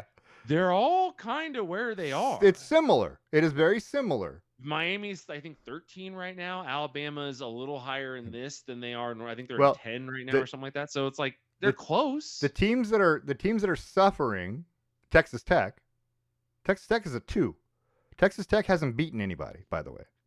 Yeah, but BYU. But also, there are ranked teams that are minus. So yeah, agreed. Right? Yeah, the Texas Tech has 2 points because they beat BYU. That's 1, and that means they only beat one other team that is a P4 team. They haven't played anybody. So this is where when they say, "Hey, you didn't play anybody," this is where we'll reflect that. A P4 team with a greater than 500 record. Yeah. Well, yeah, but I mean, if all of your games are against Oklahoma State, you're going to be 12-0. I agree. Yeah. No, I'm with you 1,000%. But when you said that at first, when you were like, "Oh, they haven't played anybody. They only got one other win against the P4 team," and I was like, "Wait a minute, they have to play more than one other P4." Well, they haven't beaten no one anybody. Else has, yeah. No one's got wins. They got to win over Utah. Yeah. They got to win over Houston. That's 2, right? They got to win over BYU. That's 3, right? Yeah. And they lost to Arizona State, so that's back to 2. So BYU jumped big. Texas dropped big. And Texas outside dropped. Of that, Texas Tech dropped. Kind of right where they need to be. Tulane is up higher than 24th. They're up 14, right? Michigan is higher than 18th or wherever they were. It's interesting, but yes, that middle part of the group, Georgia, Oregon, Oklahoma, Alabama, Ole Miss, you could take them in any order. They're kind of all the same. Yeah, they're all right there. Yeah. It's interesting, but it was just interesting to put them out there and go, what are these teams? Tennessee was the one that cracked me up. I start going through Tennessee's schedule, and it's like, okay, that's no points. That's no points. That's no points. That's no points. They didn't even get one and have one taken away. It's just 0. It's just 0. Yeah. By the way, Michigan is 15 in the current college football playoff poll, and they're 13 in your ranking. So again, 12. They're close. 12. Yeah. USC is high because they're not. Oh wait, no, they are still. They're 17. Yeah, they moved up. They moved up a little bit. USC, and I'll tell you what, USC beat Michigan first of all. Yeah. USC beat Nebraska, Northwestern, Iowa, and Michigan. That's 4. But they also lost to Illinois. And then they lost to Notre Dame, but that doesn't count. And they lost to Oregon, and that doesn't count because they're in the top 10. No points taken away. Yeah. So that's kind of how you arrive at 3. So it's interesting, and it needs some tweaking because this doesn't. It does kind of punish you for scheduling weaker opponents, right? If you schedule that extra, Samford or whoever, Eastern Tennessee Tech, whatever, it doesn't count. And then you can't get more points. You can't. The only thing you can do is lose with those. The only thing you can do is lose points. Right. Which would force you to do it strategically. But all right, so within your system, who gets knocked out? So Okay, who's the so group of 5 team who gets in? here's the problem. If we're still using the CFP method, BYU being number 1 is irrelevant, right? Because they're not going to make the conference championship game, I don't think. They'll Oh. still be in the top 12, and they're going to Oh, get so an they'll at-large just bid. be a at But large. Yeah, it's okay. possible they could still be number 1 at the end of the Yeah. season, right? Just not a conference champion.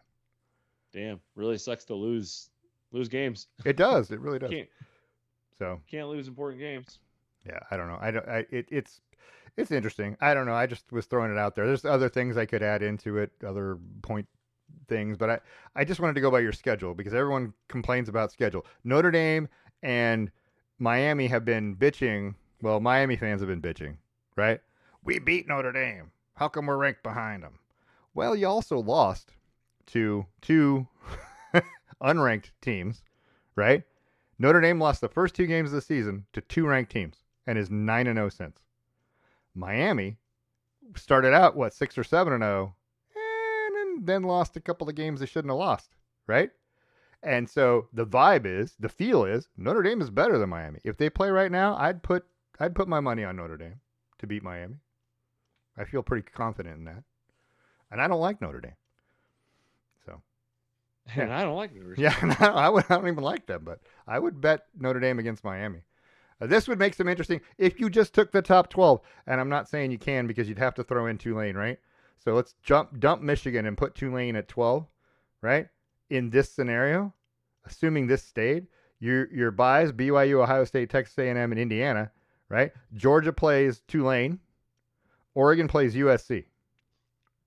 Yeah. Oklahoma plays Notre Dame. Oh man, what a viewership that's going to be. And Alabama and Ole Miss. I think Alabama and Ole Miss are playing currently in the current rankings. I think they're 8 and 9. No, Yeah. they're are they? No, I'm thinking. No, that's not right. Ole Miss is 7, Oklahoma's 8, Alabama's 10. But it's going to be close. We're going to see what happens. I like your system. I'm curious to see where it pans out after rivalry week and conference championship. Yeah. Because teams BYU won't play for their conference Oh, championship, but other teams will have a chance to gain points. Actually, Ole Miss would still play Alabama in this system as 8 and 9. In the current CFP, it's 7 and 10. And Oklahoma and Notre Dame are 8-9, and in this system, they'd be 7 and 10. So Gotcha. they would still, those 2 games would be exactly the same. Weird. I don't know. It doesn't mean anything. I'm just throwing it out there. It's fun. It's fun. I don't know. It's just we'll do it next week. I'll do it next week again after this week, and we'll see what happens. I want you to do it next week, and then I want you to do it after conference championship week because there are teams, a lot of teams here that are not going to play in their conference championship that will gain points by a win. Or sorry, there are a lot of teams that will gain points by a win that will move teams who didn't play in conference championships down. But also, and vice versa. There'll be teams that win a conference championship game and become top 10, and that win that you had over them gets you another point. You see what I'm saying? Because if you're 11th this week and I beat you, and next week I beat you earlier this season, and next week you win and you become number 10, that gives me an extra point next week. Yeah. Yeah, so we'll see what happens. But it's all based on the current rankings as opposed to, oh, yeah, I beat the number 1 team in the country week 1. Yeah, but we know that the number 1 team isn't that good. So Not anymore. All right, if you watched NFL football on Sunday or Thursday or Monday, that Thursday game, the Bills-Texans, number 1 question, do you like the Houston Red uniform?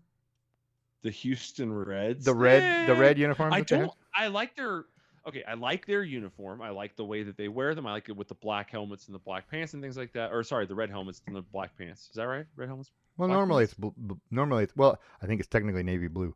But yes, I think these are black Oh, specifically. they could be. Yeah. I think this year's city, because it's like their city uniforms. Well, these were solid red, right? Black. Yeah, I'm trying to remember. Hold on, Houston Texans. Yeah, I'm trying to remember now because I watched the game, but then I forgot. Okay, yeah, red helmets, black accents. Yep, it's red and black. These are not blue, by the way. Okay, if you say so. I'm literally. They are red. They are red, well, black, hold on, and let's go back. Gray. Let's go back a picture. Boop. There they are. Okay. Yeah. Okay. They are red, black, and gray. Anywho, but I like the jerseys. I like the monochrome. I like the chrome helmets. I hate the bull horns on the helmets. I think they Yes. look tacky. Yeah. And I hate the font of their Oh my numbers. God, those are terrible. The sevens especially. Yeah, the sevens Oh, the sevens looked especially. so bad. They're bad. I Yeah, I literally don't po- know what it I is. literally pointed that out to your mother. We were watching the game, and I go, "Look at that seven. That is just an awful looking thing. I mean, it just looks bad." Yeah, I didn't like the font either. I don't like the all red. I'm a big fan of your helmet and pants kind of being the same color. Your shirt's a different color, right? And maybe your shirt and your socks are the same color. That kind of a thing. Yeah. So it layers in the colors. Although if you're going to be on the road and wear the solid white like the Bills are doing here, it's not the end of the world. But Yeah. that's traditional crap. I don't know. I like the Texans normal logo. I think it's pretty good and it kind of stands the test time.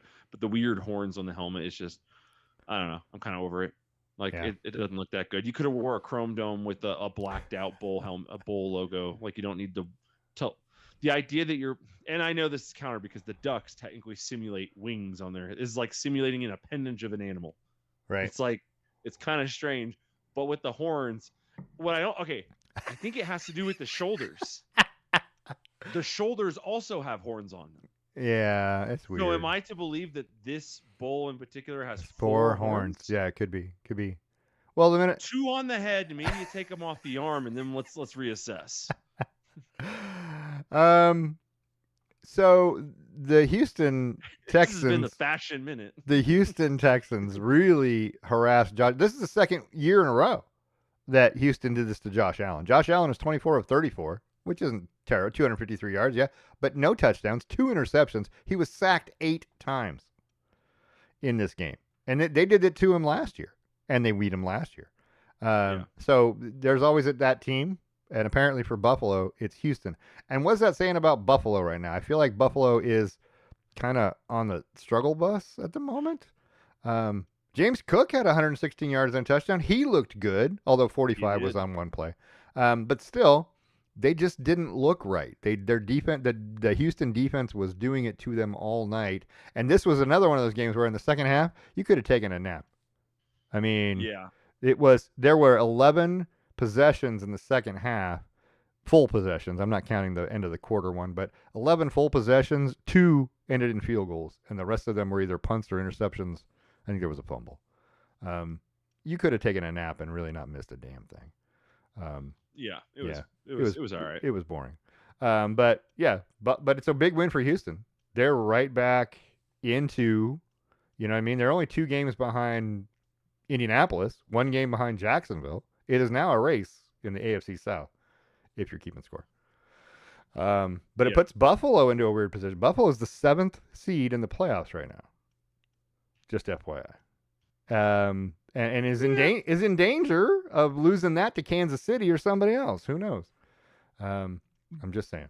But like the thing to be fair about, the thing to think about is that did we any of us have the New England Patriots best team in football history on our bingo card? We're gonna talk. We're gonna talk about that in just a second. Hold on to that. Neither did Buffalo. Is what I mean. Neither did Buffalo. You're right. They did not come into the season thinking we got to battle in our division.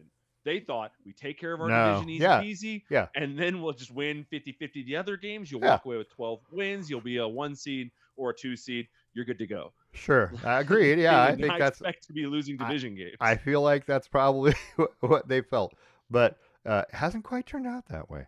Anyway, so long story short, Sunday, Steelers without Aaron Rodgers lose to the Bears. The Bears are 8-3. How long before we say the Bears have a chance? They got a real good chance to make the playoffs. However, their schedule's about to turn. So it's about to get harder. Yeah, have you ever seen the show Superbad or the movie Superbad? Yes. Do you know the scene when Michael Cera and Jonah Hill are walking across the parking lot and it's in slow motion, and then across the parking lot, Fogel comes around the corner and waves at him, and they're both pissed about it. Cassie sent me that right after the Bears win. It was like Bills, Broncos 9-2, so and so 9-2, or Patriots 9-2, and then just showed the Bears as Fogel walking around the corner, waving at them and joining them. They're like, "What the hell?" The Bears have beaten exactly one team with a winning record this year. Sometimes you get lucky like that. So because they were so bad before, they get a crappy schedule, right? And Is that's that how that works? yes, you get the easiest schedule in the NFL if you have the worst record the year before. No, that can't be It right because absolutely. you get your you Yeah, hold on, you get your hold on. division. Yeah, okay. So Let me say, yeah, you get that's your division. that's So that's six. 7 games. 6 games. Or 6 games. Six games. Sorry. That's 6 games. Yep. And then there is an agreed upon division. That's 4. That's another 4. Yep. Wait, there's 2 agreed upon divisions. That's 10. Maybe. I don't know if that's true. They played Cowboys, Commanders, Eagles. Yeah. Okay. So they played that division. The NFC East. So that's 1. Well, and then there's another agreed upon division. Steelers. Yeah, Raiders, Bengals, Steelers, yeah, Bengals, okay. Yep. Okay. So those are kind of regardless of. Right. And then the ones that are not incorporated into them are the 49ers. That's not a bad team.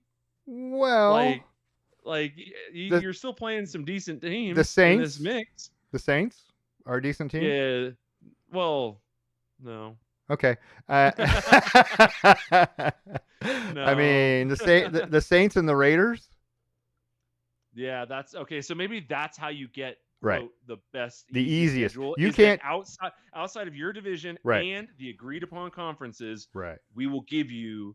Right. You have an easier schedule. You get an easier schedule if you have a bad year the year before. That's just how the NFL does it. Well, it used to be more. They didn't used to play 2 divisions. They only used to play 1. Now that they've agreed to play 2 and they rotate, that kind of depends on who you're playing this year, right? Which division are you playing? Well, this year they're in a division that's tough, right? The Lions and the Packers, right? The Vikings are even 4 and whatever they are. They still have a chance, but the other division you played was the AFC North, which isn't great. The Ravens are 6-5. They lead the division. Yeah. The Steelers are 6-5, right? The Bengals are 4 and whatever, and then the Browns, right? So, but just saying all that, 8-3, they're about to play at the Eagles, at the Packers, Browns at home, Packers again at home, at the Niners and the Lions. That's Eagles rough. have lost 2 in a row. Yeah, okay. You can say what you want. I mean, I'm just saying they've lost 2 in a row. It's worth noting. It's not valuable. No, but if Chicago's going to play at Philadelphia on Friday. Right. Is that right? Is that Friday? 11/28? Friday. Who are you going to pick? I mean, I'm going to pick Philly. Right. I get your point, right. But I'm just saying I picked Philly last week. And guess what? I picked Philly the week before, and they still lost both of those games. I got it, and there's a chance they lose this one. You're absolutely right. And the Bears are 8-1. And next week, I would still pick Philly even if they lost this one. The Bears are 8-1, but they've only beat one team over 500. That's what I'm getting at. What you're saying. They've had an easy schedule to this. The point is driven home. There However, okay, now all it takes is a couple lapses in judgment by a Jalen Hurts and a tush push, and you're in it. Which brings us to the fact that the Patriots beat the Bengals 26-20. Although they have activated Joe Burrow he's supposed to play tomorrow night. Allegedly, the bubble boy himself. Agreed. Coming he's going to play at least 3 quarters before he gets hurt. But the Patriots, like you said, nobody picked New England to be 10-2, right? But let's be fair. The Patriots have beaten the Dolphins, the Panthers, who are above 500, the Bills. That was a huge win, right? Good win. The Saints, the Titans, the Browns, the Falcons. I am looking at their schedule with the Jets, right the Bengals. So they've got like 2.5 wins that are pretty good, and the rest of them. Win over Baker. That's pretty good. 28-23 at Tampa. Yeah, that was okay. And the win at Buffalo was big. Yeah, those are big. Yeah. The rest of them, meh. You beat the Bengals without Burrow. Hold on. The Browns, no one cares. The Titans, the Saints. And hold on. And what's left for them is the Giants. Come on, at home, right? The Bills, who they've already beaten at home. The Ravens, who are 6-5, but they do have Lamar Jackson back. The Jets and Dolphins. So 3 of those 5 are clearly winnable. The Bills you've already beaten, but you're playing them at home. Who knows about that game? And the Ravens, they're going to win 13 or 14 games. Correct. It doesn't matter. This is going to be a 13-win team at worst. The Have the Bills Patriots. lost at home this year? Oh, okay. You want to ask those kind of questions? I see how you are. Well, Well, they're 2-3. Yes, they're 5-1 at home. So they've lost one game at home to. They I'm lost looking. The Patriots. Wait. Yeah. Oh, so they're out. So they're just going to split that. That's a classic Seattle Seahawks type Maybe. thing where you just split with the other good team in your division, Yep. and then it's all about what you did outside of that game. But again, it goes to that whole point of the Bears and the Patriots are the recipients of these schedules that have made them better than they probably really are. So what you're saying is they'll make a playoff spot and lose week 1. And the Patriots have won 9 straight. The Bears have won 8 of 9. So that's what I'm saying. Yeah, they're going to get in the playoffs, and they're going to play somebody good, and it's going to show that they're not as good as we thought they were. They are who we thought they were. That's what happened. That's what happened to the Commanders last year. Last year, exactly. They got exposed. Yeah, exactly. Wait, although the Commanders went to the NFC Championship game last year. They did win a playoff game. Yeah, it wasn't, but still they. Well, no, they won 2, right? They were wild card. Oh, I don't remember. I have to go look. I'm feeling pretty good about that. The Lions won 2. That's crazy. Lions beat the Giants in overtime. Kind of needed to win that game. 34-27. That was a big win to keep them where they were. I mean, you could do worse as a quarterback than Jameis Winston, right?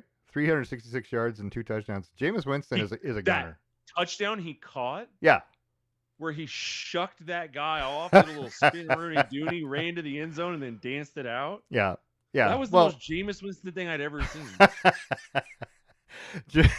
Jahmyr Gibbs with 15 carries for 219 yards and 2 touchdowns, doing what Jahmyr Gibbs does, which is run fast. And yeah, and that, I mean, it was funny because it says at the top, Jahmyr Gibbs rescues Lions with long TD run and OT for 34-27 win over the Giants. And then it says, Jahmyr Gibbs to the rescue. That's all it says. I'm like, that's the synopsis. Right. Yeah, Jahmyr Gibbs to the rescue. The Vikings lose to the Pack 23-6, but the Vikings are having a down year. They got rid of their quarterback. I mean, why would you do that? I'm just saying. Oh, well, because this guy's our future, JJ McCarthy, right? And we got rid of Sam Darnold because he was just a one-time short-term thing that took us. Sam Darnold was going to cost too much. That took us to how many wins? Anyway, all right. He was going to cost too much. That's fine. You know what? Sometimes you have to pay. Sometimes you got to. Would you have paid Sam Darnold? Yes, after the year he had. Yes. After 1 year. Yep. Because dude's had 8-9 years of misery. Okay. Has 1 year up, and you're like, yeah, $100 million. Here you go. Okay. Here's my question. Is he worth it to Seattle? They're 8-3 right now, and he's throwing touchdown passes, and they're winning football games. Well, they're gonna Seattle also. You want to talk about some interesting records. They also have that kind of syndrome where they maybe kind of played a couple teams really good, but let's go look. Let's take a peek. Let's take a peek at the Seahawks record since we're gonna put them down. So here are their wins. Yes. All right. Steelers. Okay. In week 2. It's a 500 team. Aaron Rodgers. Saints. On the road. It's on the road. Well, no, the Steelers was to start the season. It was a home game. No, it was at Steelers. 31-17. Oh, sorry. I was looking. Keep going. Saints. Here's my bad. Saints. Yeah. Steelers win. Saints. Yeah, they won that game. Whatever. No one gives a crap. Cardinals before they started really dealing with their injury issue, or after they started dealing with their injury issue. Sorry. Yeah. And that's a 23-20. That's not a big win. No. Okay, whatever. Lost to the Bucks. Yep. Jaguars, who I think are frauds. I don't think they're that good. That's still a 7-4 team on the road. Yeah, sure. Texans 6-5 team on the road or at home. 6-5 team. So there's a winning record. This is a Davis Mills Texans team. I agreed. Yeah. Before they learned to just let Davis Mills throw the ball. Commanders without Jaden Daniels. Cardinals again with this time. This wasn't Jacoby Brissett yet. This was I don't know who it was. Whoever else was running it for them. And Jacoby Brissett came in last week. 2 weeks ago. Yep. And then Titans. Yep. So their best win in that group, you could argue it's the Texans or the Jaguars. Okay. Does that inspire a ton of confidence in you across the board? I will just not really. I will just say they're 9 points away from being undefeated. So yeah, the Broncos in are 3 also games. 4 or 5 points away from being undefeated. Yeah. But they're also what is it? Hold on. The Rams. They're 3 points here away from losing. The Rams are the best team in football. I'm going to show that out there right now. The Rams are the best team currently in football. They lost to them by 1,000%. they lost to them by 2 on the road. It Yeah. wasn't they didn't get blown out by the Rams. Yeah. So Sure. they are definitely as good as the Rams are. They're going to I play them at home here at the end of the season here in about I hear what you're saying. That, 4 weeks. but what I'm saying is we're gonna find out the best win on Okay. Seattle's resume Then is I'll either the Texans, the Jaguars, or the Steelers. I will I ask you don't this. feel great. Well, hold on. I don't feel great about any of those, but they have a chance. This is what I was all getting at. Yeah, They go have ahead. a chance Sure. to prove it out versus the Colts, the Rams, and the Niners to end the year. They do. And here's the second question I would ask you. Playoffs start today, or Super Bowl, and let's say the playoffs have played their way out, and the Seahawks are playing the Patriots right now. Let's say they play tomorrow. Who wins that game? Who are you going to bet on? Where's it at? That's okay. really important. Okay. Is it? I kind of view them as a wash. If it's at Seattle, I'm taking Seattle. The if it's Seahawks at Boston, I'm taking Boston. The Seahawks are Or, sorry, 5. or The Seahawks are 5-1 on the road. Yeah, okay. Their only losses to the Rams. 5-1 on the road against the Steelers, the Cards, the Jags, the Commanders, and the Titans. I get it. And Again, the Rams.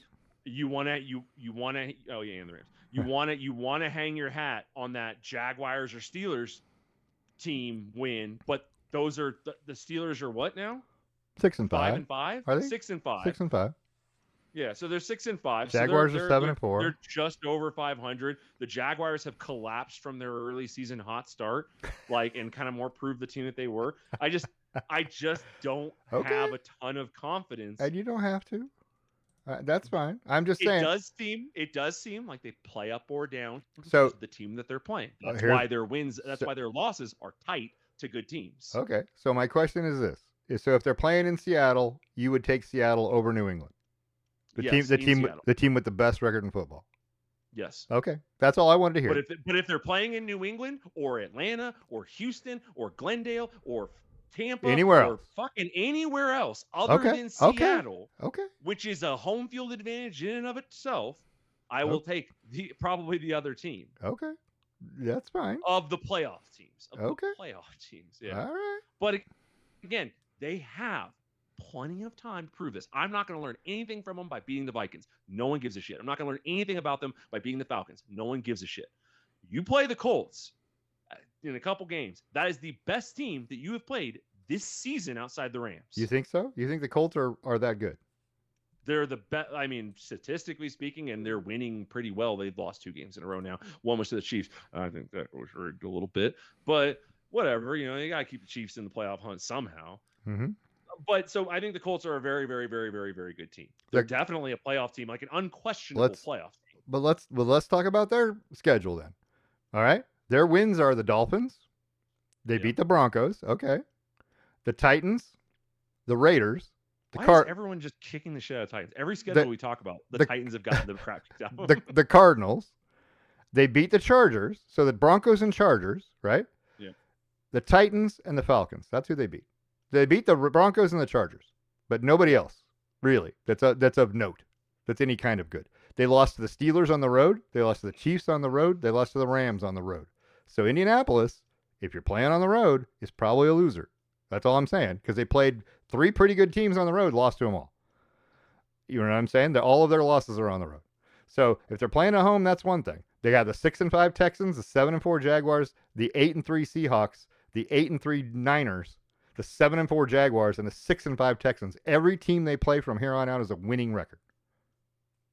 And they're about to find out that they're not as good as you think they are.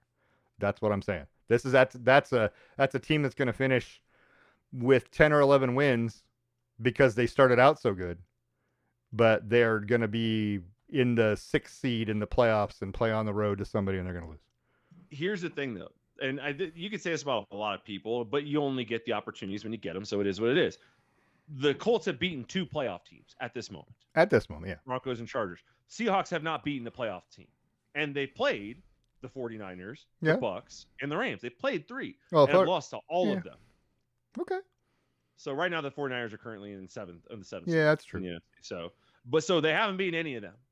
And so that's just where I think, like, okay, I like the Seahawks, especially at home. Like, that's why that Colts game is so interesting, because you're going to get a good team coming into the home. That's going to be a quirky one. And then you get the Rams next week coming into the home, which is all shaking out very well for the Seahawks, by the way. Yeah. To get the hardest 2 games left on their schedule are both at home. Yeah. But there's something about the Seahawks team that feels to me a lot like the Jaguars, where I was like, okay, they got something, but it feels like they're winning games against no one. Right. Like they're winning these games that they should win if they're a good team, but they're not winning any game that shows me they're a great team. Also, it's only their second year with this coach, so Okay. they still got some time to grow into it, and they've improved over last year already. Yeah. I'm not trying to dig into the Seahawks a ton. I'm just It's saying fine. they've played 3 great teams. They've lost to them all, and they have 3 great teams left. Let's see what they do with their 6 great teams this year. If they go 3-3, they're going to be more than capable. I don't have money invested in the Seahawks, so it doesn't matter. No, you're real close up there. You got a Tacoma bookie there somewhere. Yeah. Here's the thing. I don't think that any of the teams that we've talked about. Okay. Here's what I'm going to say. I don't know how to say it the way I want to say it. Bills versus Bears. Let's say they play next week. Right. If it's at Buffalo, you're taking Buffalo. If it's at Buffalo or at Chicago, I take Buffalo. Okay, so you think Buffalo's better than the Bears? Yes. Bills play the Patriots again later this year. You going to take the Patriots? They've already beat them once, but they're going to play at New England. I'm still taking that the Bills had a down game more than the Patriots had a big up game. Okay. I'm just saying, it's a 7-4 Bills team that you're giving a lot of credit to against 2 teams that have better records. And this proves my point that those 2 teams are not the teams you think they are. And I think the same thing about Indianapolis. Just based on this year's data, it's based on last year's data. Agreed. But I do get actually I get your point though. I just sometimes I gotta say it out loud. Yeah.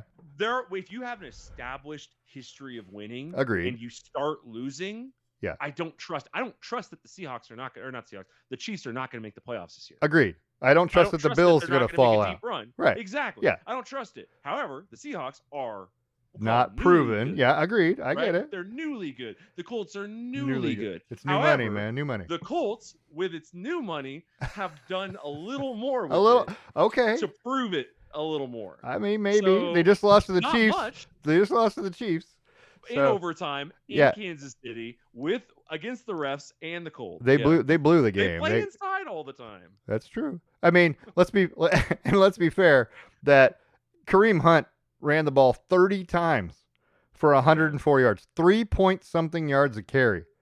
Really? Yeah. I mean, they heard it. They said, we do it 4 times. It's a first down. So. That's the old SEC mentality, right? Oh, my God. We just keep running it. Just keep doing it. Yeah, no one cares. Anyway, the Chiefs beat the Colts. We didn't talk about that. Seahawks did struggle to beat the Titans. You're not wrong on the road. But they are 5-1 on the road. So there's that. Winning on the road is hard, so I'll always give you a little bit of credit for it. But when you're beating dog shit teams on the road, yep, it's kind of like, great, you won, good job, move along. Ravens back in first place. Lamar Jackson wasn't great, but Derrick Henry with 21 carries for 64 yards. That's also 3 yards a carry, by the way. This was an ugly football game too. The Ravens and the Jets, 23-10, and the Jets are bad. Okay, let's just say it like it is. The Jets are bad. Jets are bad. Shadur Sanders gets a start. They got 14 first quarter points. They beat the Raiders. Am I excited about it? It's the Raiders, right? I mean, you're gonna say that, but I mean, it is a win. You know, and it's 24 points. The Raiders are the 14th best defense in the league. Yeah. So they're not. They're in the top half. Well, I mean, defenses, but that is heavily supported by Max Crosby. Yeah. I would take Max Crosby on my team. That's true. Max Crosby gives your team 15 sacks a year alone. He's one of he puts your defense up. He's one of my probably top 10 players in the NFL. If I was going to throw out a list, Max Crosby's on that list. What's crazy about Max Crosby is that if you told me like, oh yeah, that guy does a line of cocaine at the end of every period, I'd go, yeah, probably he's a psychopath. Mm-hmm. But then you also tell me, oh yeah, he's also been clean and sober for 15 years. I'm like, yeah, because he was a psychopath. He used to be a psychopath. And now he's a controlled psychopath. He's clean now. Yeah, he's a clean. He's a psychopath. clean. Yeah, never felt better. Yeah. So, Yeah, but the But Browns, yeah, but the Browns beat the Raiders, who just fired their offensive coordinator and had a quarterback who made obscene gestures at a crowd. Anyway, whatever. I'm not pointing well, fingers, but they the hadn't Raiders. fired him yet. You said it Well, they six hadn't, but seconds they did before the game. now Yeah, after this yeah. loss. Probably in the second quarter. Anyway, the Jaguars beat the Cardinals on. Oh no! Well, So were you impressed by Shadur?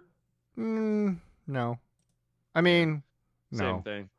His He his had that dime, that 60-yard yeah, it was pass pretty good. It rolling was a out to the moment. right. I mean, that's just yeah, it's a great moment. And the thing I think about is like, all right, if you do that all the time, like Johnny Manziel did that all the time in college. At Right. some point, you stop giving all the credit to the receiver and you start giving it to the quarterback. Going, he's got to be doing Well, something right because he's well, getting there. there were 3 passes, 39, 52, and 66, right? He had Yeah, three big bombs. But let's be fair, that's 118, that's 157 of his 209 yards passing in those yes, 3 yeah. plays. One of them was on a decent bomb rolling out. One of them was on a screen pass.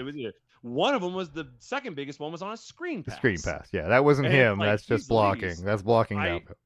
I often have a thing with Austin that I do where I say you take out the 2 best and you take out the 2 worst. So if the 2 worst passes were minus passes, you take them out, you take out the 2 best passes, and then you try and gauge on the average based on what's left. I think you find with most quarterbacks they kind of fall quite a bit when you do that. Yeah. But with him, because if you take out the 2 best, he drops down to 115 yards and whatever it is, and yeah, it just gets real quirky. But the defense of the Browns gave Shadur how many possessions? A lot. With Well, the ball? I don't, it felt like a ton. Here's the thing. Shadur ends up 11 of 20. That's 55%, right? 55%, which is it's his first start. I don't want to diss him too much for that because He had Bo Nix has had a sub 50 recently. Agreed, but I'm just saying, his one touchdown was a screen pass, right? And he had an interception. He was sacked one time. His QBR was 8.7. His rating was 87, which is not bad. But I don't put much stock in the QBR because I don't understand how the QBR makes you look like you're a retard, but the rating makes you look like you're a superstar. Well, it's because the rating incorporates non-passer elements such other as rushes, things. Yeah, well, agreed. Rollouts, like under pressure throws versus non-under pressure throws. Right, and Shadur did have 1 carry for -1 yards. Anyway, but my point is, it wasn't impressive, and it was Las Vegas. So had he come out and thrown 3 or 4 touchdown passes, I would have still said it's Las Vegas. But I would have given him a little more credit, right? For being for having bigger numbers, for dismantling Las Vegas. He didn't do that. Geno Smith was clearly better than him in this game. But it's Las Vegas. Yeah, he had a better rating. Geno Smith he was sacked had 10 times with 10 sacks. 10 which, by the sacks. Way, Geno, throw the fucking football. Jesus Christ! Like they're like, oh well, their line's not. I'm like, no, it's not the freaking line. I'm watching Geno Smith hold this ball for 5 seconds and then just get ripped to the ground because Myles Garrett can't be stopped all day. Max Crosby did not have a sack, but he had 5 tackles for loss. That's pretty good. Myles Garrett had 4 tackles for loss, but 3 of those were sacks. Yeah. So the Browns were only averaging 2.4 yards per carry on 27 carries. So it was pretty ugly. That run defense was looking nice. There was only 124 rushing yards in the entire game for both teams, and they averaged about 2.6 yards carry. Jesus.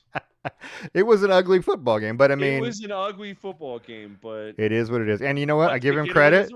It's a win. It's your first start. You get a win. That's a big deal. And let's see what happens next week, right? When they 49ers. When they play the 49ers and a Bosa, right? So there's that action. And a Bosa, right? But it's a home game for them. So that's a little bit of a plus. They're gonna have the crowd behind them with a lot of support. But down the stretch, let's say you keep Shadur as your quarterback. Down the stretch of the season, you've got the 49ers, you've got the Titans. Okay, that's a winnable game, just like the Ravens. You've got the Bears, hit or miss, because I don't trust the Bears at all. You got the Bills, that's probably a loss. You've got the Steelers, that's probably a loss. And if that's a Joe Burrow-led Bengals, that's probably a loss. All right. So there's maybe a strong chance that you only win one more game, maybe 2, if you can take down the Bears. Yeah, and there's also a chance that you lose all of these. That's true too. It's tough. Tough to say. The Cowboys took down the Eagles, like you said, second straight loss for the Eagles, but a big win for the Cowboys. But they're 5-1. Um, I I do not want to see the Cowboys make the playoffs. I don't like the Cowboys. I can't imagine there's a world where they're going to make the playoffs. But they're going to win just enough games, right? And this is a big win. I mean, it is a big win. The Eagles, it's a big win. Um, but It keeps them in the conversation, but they're currently 10th. but They're behind them. They're behind the Panthers. well, they're split with the Eagles now, right? This year, they lost to the Yeah, Bears. They tied the Packers, who are a first place team. Um, their other wins are the Jets and the Commanders and the Raiders. So they got the Chiefs and the Lions in back-to-back weeks. right, yeah, they And are. the Chiefs are going to have the refs trying to get them back in the playoffs, and then they got to play at the Lions. So, They do. They got some struggle bus coming up, but we'll see what happens. I don't know. I'm not sold that they're. Oh, I keep looking up, and this picture is still there. Oh, it is circling. Okay, good. Falcons win at the Saints. Not that it matters. Neither of these teams are any good. Tyler Shook was 30 of 43, 243 and an interception. He won't be there a whole lot longer. I would imagine they'll draft someone. Um, I would hope. Um, I don't know. The Rams beat the Buccaneers convincingly. They dismantled the Buccaneers. I mean, the Buccaneers just looked confused to me, offensively especially. But yeah, the Rams with a 34-7 win. Matthew Stafford is my MVP right now. If I was going to throw it out there, I would give it to him. And I think they have a good chance to be 14-3. Sounds right. Yeah, number 1 seed in the NFC, get a bye. I think that sounds about right. We'll see. And then everything's at SoFi where it's nice and comfy, right? With that cool breeze coming through. The Niners with the 20-9 win on Monday night over the Panthers. That was kind of an ugly game too. But Christian McCaffrey's good. I mean, that's an understatement, but he is. He's good. He's good. Catching, running, whatever. It doesn't matter, right? Whatever you need from him, he's got it. Yeah, he's got that. He could probably throw it. He'd probably play DB if you wanted him to. Or linebacker. I think he'd make a good linebacker. Anyway, long story short, Panthers are 6-6 still, even with the loss. So they're still in the hunt, which kind of brings me to the question, now that the Buccaneers are struggling, Panthers and Buccaneers are fighting for the NFC South. If you had to pick one, you're going to pick the Buccaneers? Yeah, I'm still going to take the Buccaneers. I just don't like doing it. They look the Buccaneers were 5-1, right? To start the season. Yeah. Their loss was to the Eagles by 6. Since then, they lost to the Lions, beat the Saints, lost to the Patriots, Bills, and Rams. Those are good teams. Yeesh. But now they do have a chance to right the ship. They got Cardinals, Saints, Falcons, and then Panthers. Those next 4 games. Dolphins, and then Panthers. They don't play anybody with a winning record. Panthers are 6-6. They don't play anybody with a winning record to finish the last 6 games of the season. So there's a chance that they win all 6 and finish 12-5, and they're your number 2 seed or your number 3 seed, right? Right? I mean, that's what a nightmare. But let me look at Carolina's schedule because I don't know. I haven't looked at it. It might be just as bad. Carolina started out 1-3, and since then they're 5-3. Their best win is the Packers. They beat the Packers. Yeah, that's probably much it. They beat the Cowboys. But they have the Rams next. Saints, Buccaneers, Seahawks, Buccaneers. I'm missing it. No, there's 5 there, right? Rams, Saints, Buccaneers, Seahawks, Buccaneers. So they got a chance to win the division outright by beating the Buccaneers twice. But the Buccaneers have a chance to win the division outright by beating them. So that's going to be interesting to watch, right? Last game of the season might tell the whole story, but Seahawks and Rams are still on the schedule, so that might be tough for Carolina. I would put the ball in the hands of. I would say this is Baker Mayfield's to lose the division. I would agree. Yeah. Okay. Well. All right. So that brings me to the NFC North: Detroit, Green Bay, Chicago. If you got to pick 2 of those to make the playoffs. Ooh. Because all three aren't getting in, but 2 of them are getting in. Oh man.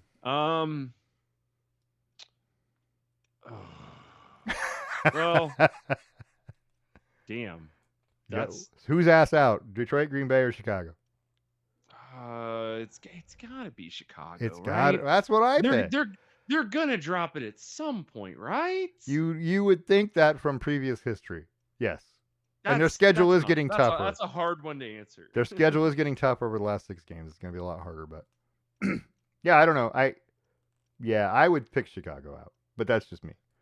Uh, I think that's fair. okay, NFC West: San Francisco, Seattle, the Rams. You get two. Two get in the playoffs.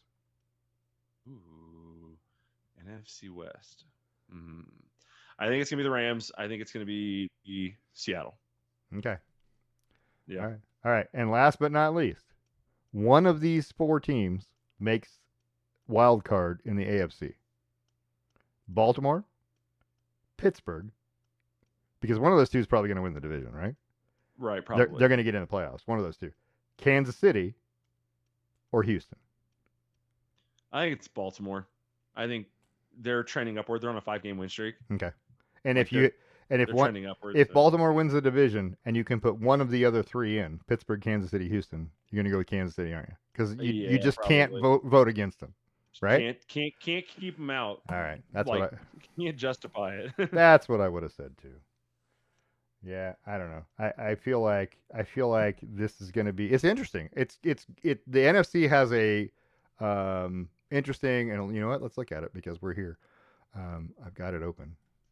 Let's look at the NFC playoff standings, not just the regular standings. This is the playoff standings for the NFC. If I could make it work, there it is.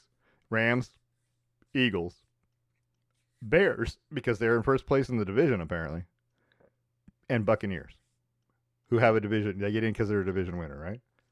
But then it's 8-3 Seahawks, 7-3-1 Packers, 8-4 Niners, 7-4 Lions, right? Only three of those four teams can get in.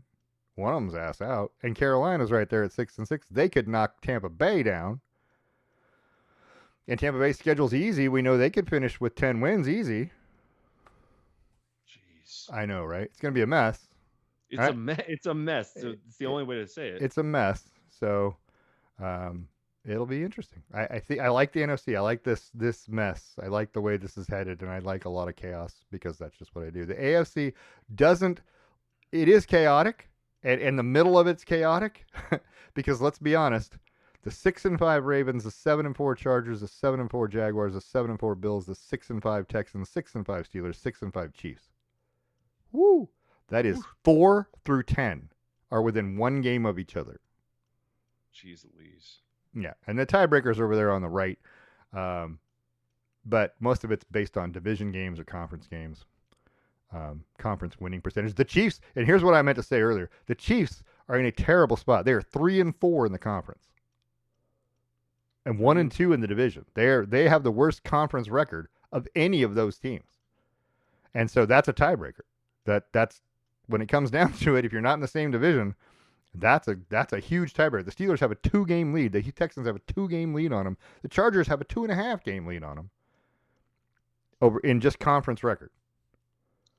So and the Chargers coming out early and winning the conference games is a big deal. At 6-2 in the conference is huge. It puts them in a good spot, but Yeah. they're not leading the conference anymore, so they've kind of blown that lead. It's going to help them maintain the 5 spot. It'll help them maintain a playoff spot for sure. Yeah, which just helps them play Baltimore, right? Or, or Kansas City. or whoever. Yeah, maybe Kansas City. Or Pittsburgh. All right. Anyway, this division's going to be interesting to watch it pan out. The schedules are such that I feel like New England you might not catch New England, and Denver, as much as I like the way they're playing and the way they're winning, I don't trust it. I don't feel like that's sustainable, right? At 9-2, it does feel like they get up for people, which is nice, but I mean, 6 games left on the schedule. Commanders and Raiders in back-to-back weeks. That's two. Probably wins. I don't want to say they are. Probably. Right.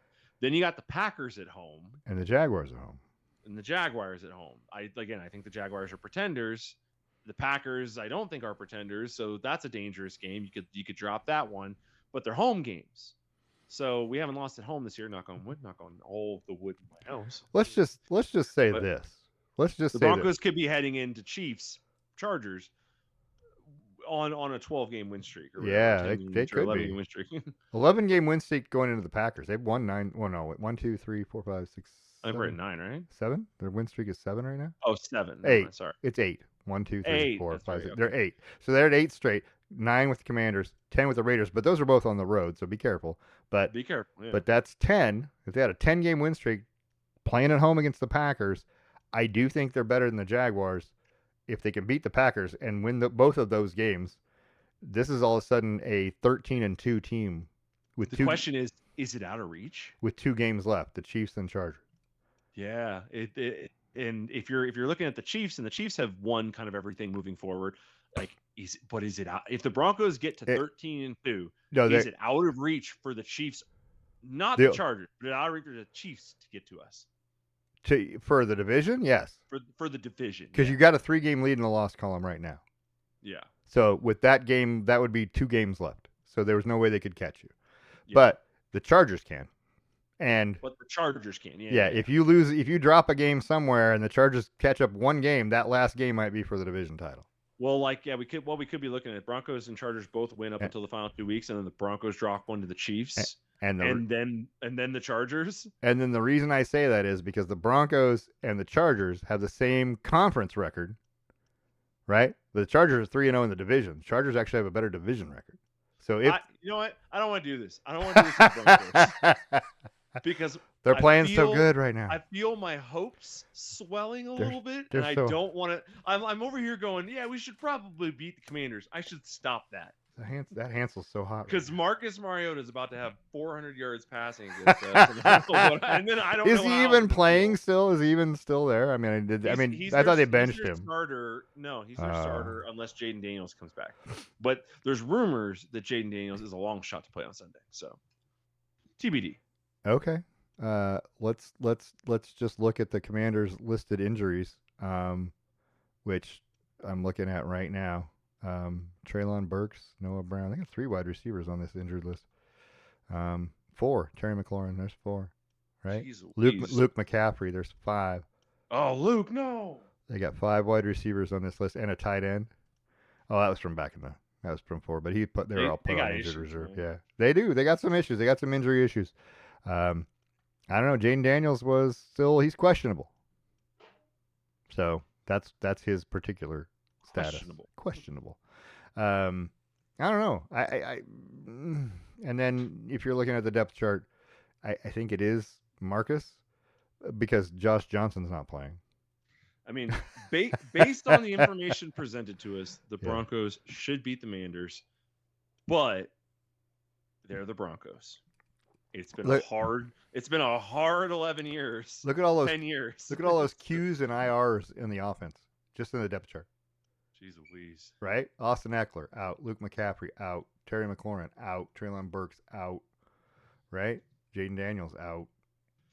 Also, you know what, though? Pat Surtain might be back this week. Hey, there you go. Could be the difference. And Alex Singleton after he had a testicle removed. I am also going to say this. Bobby Wagner and Von Miller are both still on the Commanders, so be careful. They were saying on they were interviewing on local Denver radio, which, by the way, has been comical over the last few days. It's basically been Browns radio extended. Oh, so really? It's been talking about Shedeur? All they've been talking about is Shedeur and Dion. Like, that's all the conversations. Yeah. But today they were on the horn with the beat reporter for the Commanders, and the guy made the joke. He's like, well, you got some good things going for you. You know, the average age on your defense is what, 65? Maybe. And she just started laughing, and I was like, yeah, that's right, with Von Miller and and what's his name, Bobby on there. Yeah. That's an old set of linebackers. I don't care. Bobby Wagner's still a tackling machine. That's all he does is tackle people. If you're watching football tomorrow, 10 a.m. it starts on Fox, right? That's Packers-Lions, right? Big. That's huge. That's like huge. Division lead kind of shit, right? Yeah. At 1:30, Cowboys and Chiefs. Again, huge for both teams, right? Huge. Especially the Chiefs, because I don't think the Cowboys are going to make the playoffs. But I think that the Chiefs, if they're going to make the playoffs, they got to win this game. The 6-6, I think it's going to be hard, right? Bengals play at the Ravens. We'll see if Joe Burrow plays. But here's my question: Joe Flacco, right? I mean, The Black Man. I know he's got 10 interceptions, whatever, but Joe Flacco is one of the best low key quarterbacks you could ever want to have on your team, right? He comes in and he wins football games. That's what he does. Well, the Bengals have been bad, so he hasn't had an opportunity to exactly shine. But The Bengals defense might be one of the worst defenses I've ever seen. That makes it hard too. But you can't put pressure on your quarterback to score every single drive. No. It just won't. You'll lose games that way. Yeah, you're right. But it's he's a great quarterback in terms of great. I mean, I'm not talking about like he's going to throw for 5,000 yards and 40 touchdowns every season, but he is one of those guys you would love to have as your backup quarterback. Yes. Yeah. Well, except for he's got that like old man Flacco attitude. Get off my These lawn. damn whippersnappers.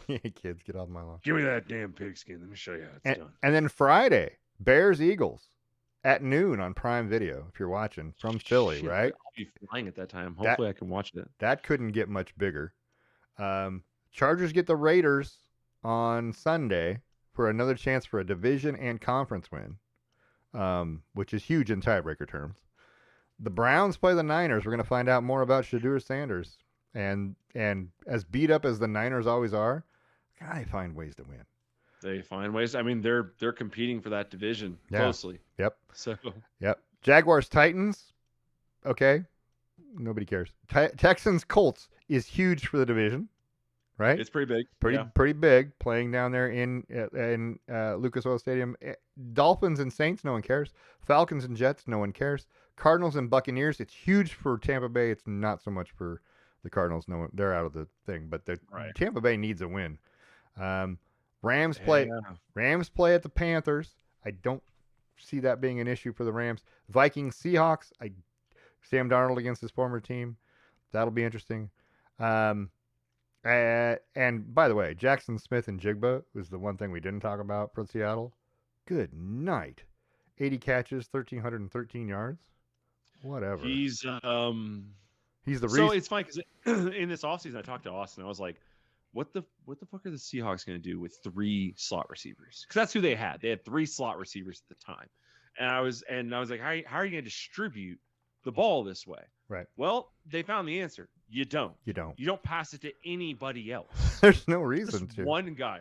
Cooper Kupp has sub 400 yards on the year. Yeah, well. Don't throw it to anybody else. Just give it to Jackson Smith and Jigba. He'll do the rest. That being said, if you are a line or a safety or a cornerback, how have you not fucking figured this out yet?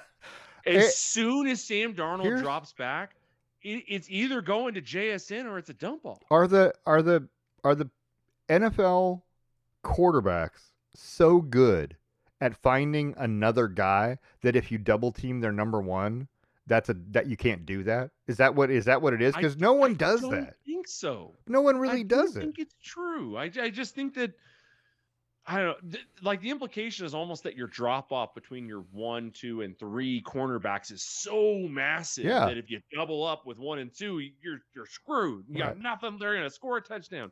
So they avoid it. So you use a safety instead of compromising cornerbacks. But it just, all Jackson Smith and Jigba does is deep crossers, which are all these little like what is it called? Kind of like a flood, kind of a flooded concept, but it's kind of a flood where you have one guy rolling kind of underneath and one guy rolling higher, probably about 15 to 20 yards past it. That's what they freaking do all day. Yeah. And no one ever does it. I swear the zone defense is a plague on the NFL right now that is allowing quarterbacks to just sit and chew up yardage. There's a reason why quarterbacks are getting more yardage than ever before. It's because everyone's afraid to make hits on them. 1, everyone's afraid to get PIs. 2, and the only way to not get PIs is to avoid man and play zone where you keep the receiver in front of you. Yeah. Which gives up a pass. I don't know. It's bonkers. What they're doing up there is bonkers. That being said, I'm going to stick to what I said earlier. They haven't really beaten anybody significantly. All right. And that's fair. Bill Steelers is gigantic in the afternoon It's pretty big. at Yeah, both Pittsburgh. of those teams Yeah, have to get a win. and I don't think you're going to have Aaron Rodgers, but Oh, is Aaron Rodgers still hurt? yeah, let's look. By the way, update on Baker. His shoulder is stable. They're going to see how it goes this week. Well, let's see. Oh, it's JJ Watt. I thought for sure he'd be on the Pat McAfee show telling everybody what. Mike Tomlin He's has questionable. optimism. Yeah, questionable. That's what they always say this early. It's still early. They won't show their hand until Sunday morning when they have to. Either way, that's a huge. It's a game. huge playoff implication game Because in the Bills AFC. can't afford another loss. Well, neither of them can. Not well. Yeah. Well, I mean, let's be real. The leader of the Steelers could still win the division. North, Yeah. It's only has 6 wins. True. But you're trying to catch the Patriots at 9. Like you can't. Right. Can't play this game anymore. You got to win. Yep. Broncos play the Commanders. That's the late game Sunday night, so everyone gets to watch Bo Nix. Assuming no flight delays, knock on wood, I shall be. And then Monday night, it's New England and the Giants. Again, no one cares. It's one of those games. Drake May, you could put a nod in for MVP for Drake May at this point. I mean, you could definitely put him a nod in for comeback player of the year.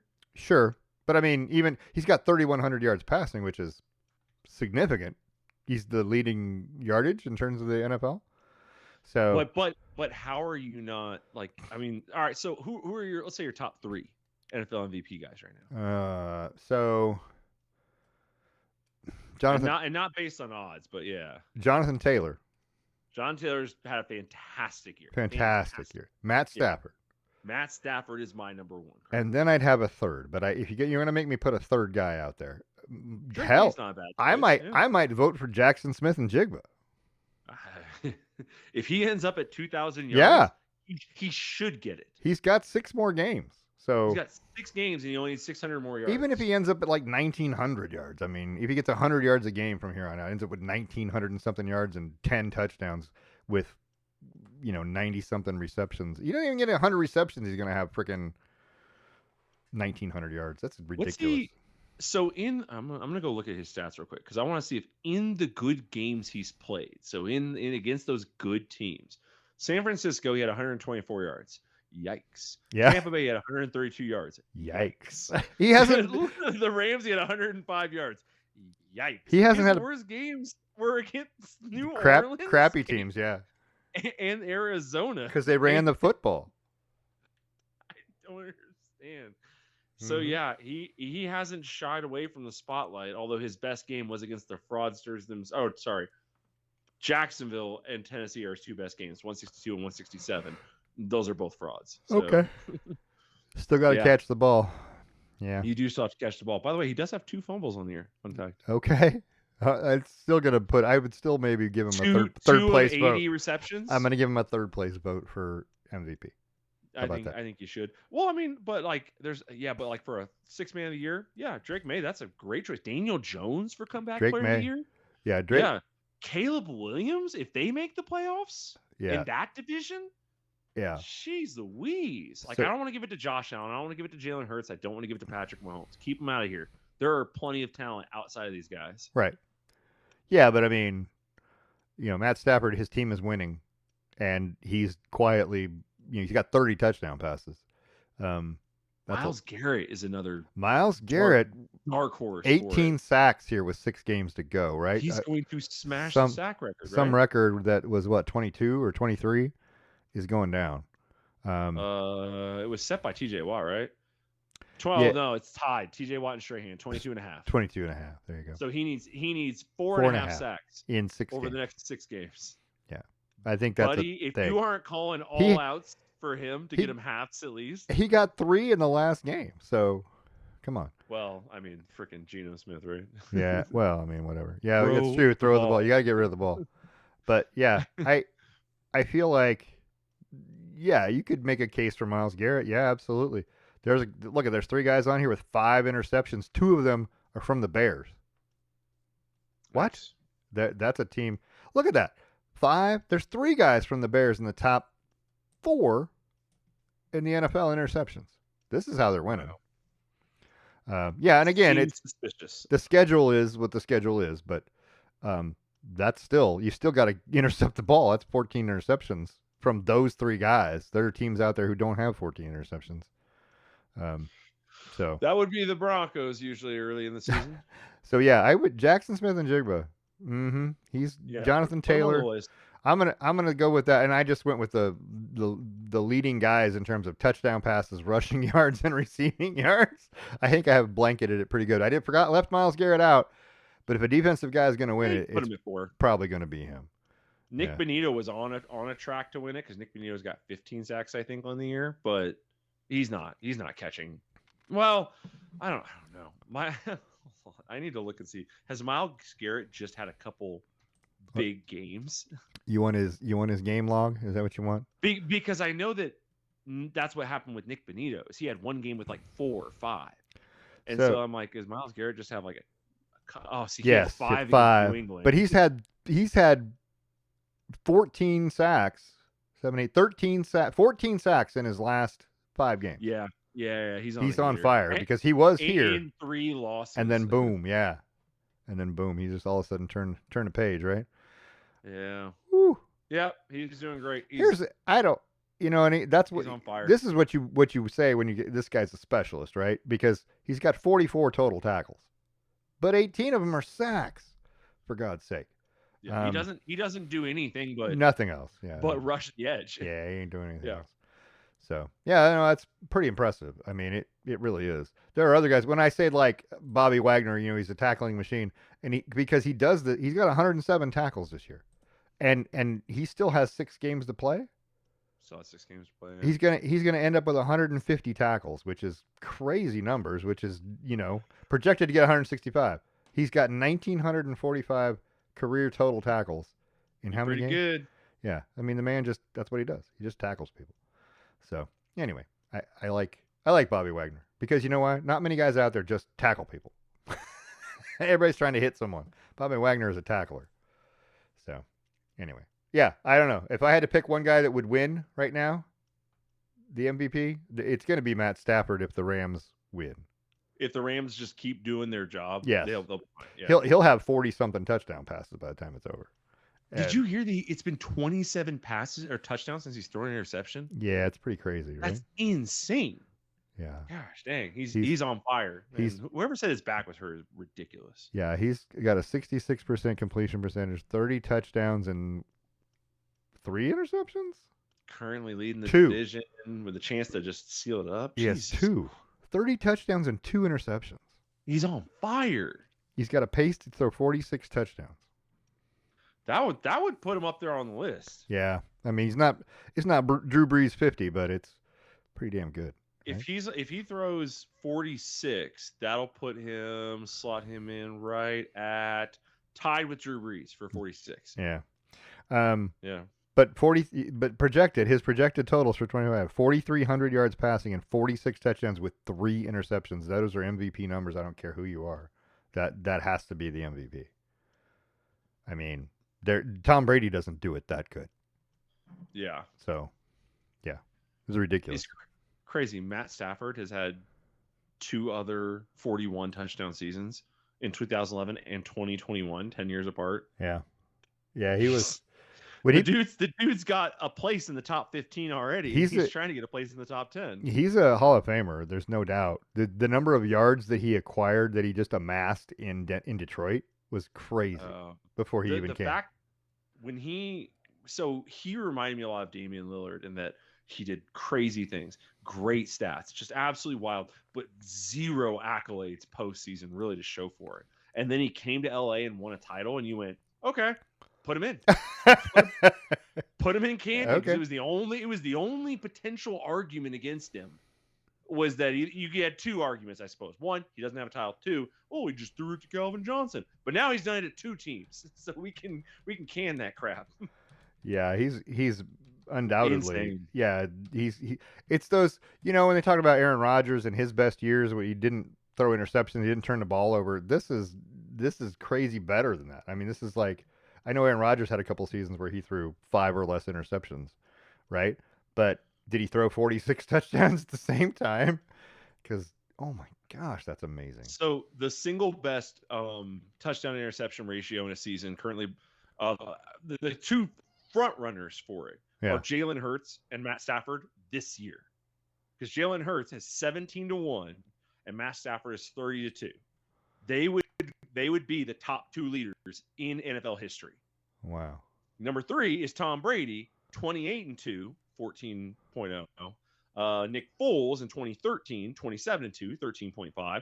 Josh McCown, Aaron Rodgers is at 6, 9, and 10 with a couple different numbers in there. But yeah, Jalen Hurts and Matt Stafford, in terms of efficiency this year, in terms of touchdown reception ratios, they would be number 1 and 2 all time. So that's kind of crazy. Yeah, that is crazy. Yeah. All right. Like Matt Stafford, he's a good dude. Yeah. Yeah, I think I agree. Even though he didn't help that one photographer that fell off the float at the parade. Do you remember that? Yeah. Yeah. I assumed that Matt Stafford had just had his first beer and was in no condition maybe to be offering aid. Maybe not the first one. Yeah. I don't know. Matt Stafford looks like the guy who every beer he has is his first beer. When you pull him over, how many beers do you have? 2? Yeah. 2. That's the standard answer. 2. 6, oh yeah, 2 tonight? No, ever. Ever. Yeah. I'm still feeling it, officer. I'm sorry. Oh my God. All right. All right. Anything else you want to cover before we go? We've been on here for a long time. This weekend is the first regular season game with the Colorado Mammoth. Oh, there you go. See, that's right. Playing in Vancouver. In Vancouver. At the Rogers Center. At the Rogers Center. There's a Costco 120 feet away. Good Fun fact. It is across the 6-lane roads. Good tickets are still available. I think it's $31. You can get a ticket in the lower level. Just FYI. If you have my email address, just email me. I can get you tickets. Yeah. But if you don't ask. Yeah, right. Yeah. I don't know you. Yeah. And the other note, Avalanche won again tonight. That's 10 in a row. There you go. Avalanche are 15, 1, and 5. Or sorry, 17, 1, and 5 on the season. And I just want to say this. As I got excited when the Portland Trailblazers started the season. They just lost to San Antonio tonight, 115-102, and they're now 7-11 or something crazy. Came down pretty hard. Huh? Came down pretty hard because they were like 4-2 or something when we started, right?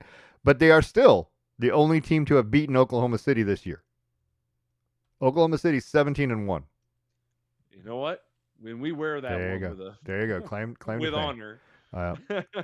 Also, Ducks basketball just started. Yeah, they lost a couple of games here. They just dropped to Auburn, and then today they got throttled by San Diego State of all people. Yeah, San Diego State beat them pretty bad. They do play Creighton tomorrow, 11 a.m. Why? It's on Why True do TV. they do this? That's Dean Altman's former team. Yeah, they're playing. We've played Creighton like 20 times. I think it's still part of that Players Era Festival. Which they're involved. There's like 100 teams in this thing down in Vegas. Which, by the way, I didn't know about this, but you could have gone, watched the F1 race weekend, stayed a full week, and watched college basketball. Right. For a full week. That would have been amazing. These two teams are pretty evenly matched. It's going to be a good game. Yeah. But yeah, Oregon. We'll see. We'll see how Oregon goes. We'll see. Every year it's like this early. Like they'll end up with 24 wins, 25 wins, a high seed. It is the same thing every year. It's true, but I feel like if Oklahoma City, by the way, they won tonight, so they're 18-1. Oklahoma City. So we're almost a quarter of the way through the season. Which is crazy because I haven't paid hardly any attention to it. Yeah, they played 19 games. They have played the most. 19 is the most that anybody has played so far. But Detroit is 50. Detroit, I did say that right. Detroit, right? I pronounced it right. Detroit is 15-3. I'm pretty sure it's Detroit. Detroit, it was, and then now but they're 15-3. Detroit. I mean, the same teams in the Western Conference that were there last year are there this year, but Detroit is 15-3. When you tank for 7 years, you think end up with a bunch of good talent. I don't know if that's all true because there are some teams. I'm looking at you, Washington Wizards. So all I'm saying is I'm looking at it's Detroit Lions. No one cares about the Right. Lions. Detroit Pistons. But so they got Cade Cunningham and a couple other people, but they kept tanking for years. So this year, let's see here. Wow, actually, I don't really love all these players. I'm looking at it and I'm like, you don't have to, though. I mean, I think that's a real thing. So, they've had four. I mean, it sounds obvious, but they've had 4 first-round draft picks in the last 4 or 5 years. But of those draft picks has been like Ron Holland, Jaden Ivey, Cade Cunningham, Killian Hayes. These guys are all star players for them. So like they're all their first round draft picks from their tanking. So I just don't. When NBA teams are like historically bad, like the Pistons have been, like the Blazers were for the last couple of years, like the Mavericks were last year, I think it's just intentional. Really? I think the NBA is the easiest one to rig the lottery. Yeah. Well, maybe. I don't know. I After this podcast, then tune into our next podcast, Conspiracy Theory 101. Yeah. Well, we kind of do that every Every week. Yeah. every week. I love a good conspiracy theory. Keeps things spicy. By the way, the Washington Wizards, if you're keeping score, and I mentioned them earlier, but the Washington Wizards, and I'm back to 2018-19 right now. I'm going to look at 17-18. Okay. 17-18 was the last time they had a winning record at 43-39. But 35 wins was the most they've had since then. And the last 4 years, 18 wins was the most they had. So there was a time where they were a playoff team back in 2015, 16, 17. But playoffs at best. Yeah, but prior to that they were bad, and after that they were bad. Washington's one of those teams where I look at them and I go, they've never been that team, right? I mean, right. Well, not in recent memory. But everybody kind of takes a turn being that team, right? I mean, I'm just looking at their list. You remember when Detroit was good? Detroit, was in NBA 80s, Finals, 90s, right? Yeah. Yeah, Philadelphia, Miami, Brooklyn. Brooklyn, maybe, okay, we could take a little step back. Brooklyn's not been that team. Oklahoma City, Dallas, San Antonio, Cleveland, Minnesota even has been better. Not championship. Toronto won a championship, right? The Knicks. These teams have taken turns being good. The Pacers, the Bucks, but not Washington. It's never Washington. Well, I'm looking through their history. Not good. When they were the Bullets in 78, 79, they played for a title. They had 54 wins. They played for a title, lost to the Sonics, I think, right? Well, they won a title in 77, 78. Oh, that's Wes Unseld. That's back in the day, yeah. Okay. Yeah. They won one. They won. But that was over the course of from 74 to end of 79. They lost conference finals, or lost the finals, lost an Eastern Conference Finals, lost an Eastern Conference Finals, won a finals, and lost finals. So they played for 3 titles over 5 years. That's pretty good. But that's pretty good. But that was also before anybody was born. I was born. All right. Yikes. I was born. Way to go, make me feel better. No, but you were barely, right? This is 74. You were 6. I was 6. I was watching basketball. You know what's going on. No, they weren't. This is their first year in the NBA. Like, oh yeah, when they were expansion. Actually, I just reread this. The first one that I mentioned, which was a lost finals. That's their first year. 74, 75 was their first year. Before that, they were I guess they were the Capital Bullets. They were still in the NBA. They just had a different name. Oh, yeah. And they also played for holy crap. They played either a conference finals or a finals game from 70 to 79. In the ABA? In the NBA. Oh. When did they start in the NBA? 61. Oh. The Washington Bullets? As the Chicago Packers. Oh, good Lord. Then they became the Chicago Zephyrs. Then they became the Bullets in 63, but they were always part of the NBA. Now, I don't know when the merger happened, but they played. When did the merger happen? 73, 4, somewhere in that ballpark? Am I wrong? I could be wrong. NBA 76. 76. Okay, so most of this is pre-merger. Okay. But they still played for either a finals or a conference finals from 1970 until 1979. And now that we've talked about all this, I got to go watch Semi-Pro. And now I got to go watch Semi-Pro. Watch the merger. Yeah. happen. Sometimes, okay, that's a fun point.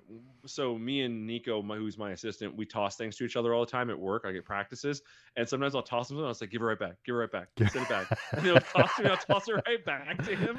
And he gets so annoyed by it.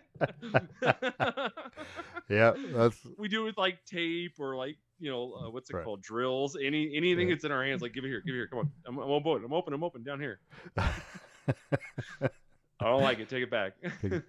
Oh my god, that movie is so funny, and your mom, it's lost on your mom. I mean, because Wait, she doesn't like it? she has seen so much Will Ferrell humor, but So she's that one's over it. like even more over the top, right? Because it's I don't, for Okay, whatever yeah. reason, he's he's singing and he's That and Elf are like character way over the top. It's the character, versions. Yeah, yeah. that's fair. It's like, Well, so I remember the first time I watched them, I was like, "This is funny," and then the next time I watched it, I was like, "This is not as funny as I remember." It grew on me more, and then I now I'm back to it's funny again. But it's him and it's Father Pat, and it's his interaction. Bow. And his interaction with the play-by-play guys over there, right? Those guys are hilarious. Who has the courtside tickets? What famous actor? Somebody has a courtside seats and they're eating something they brought from home. And he tells him you can't have that here. Yeah, I don't remember. But it's a famous actor. Yeah, no, that's good. It's pretty good. All right. It's a good movie. All right. Well, I think that's all we got.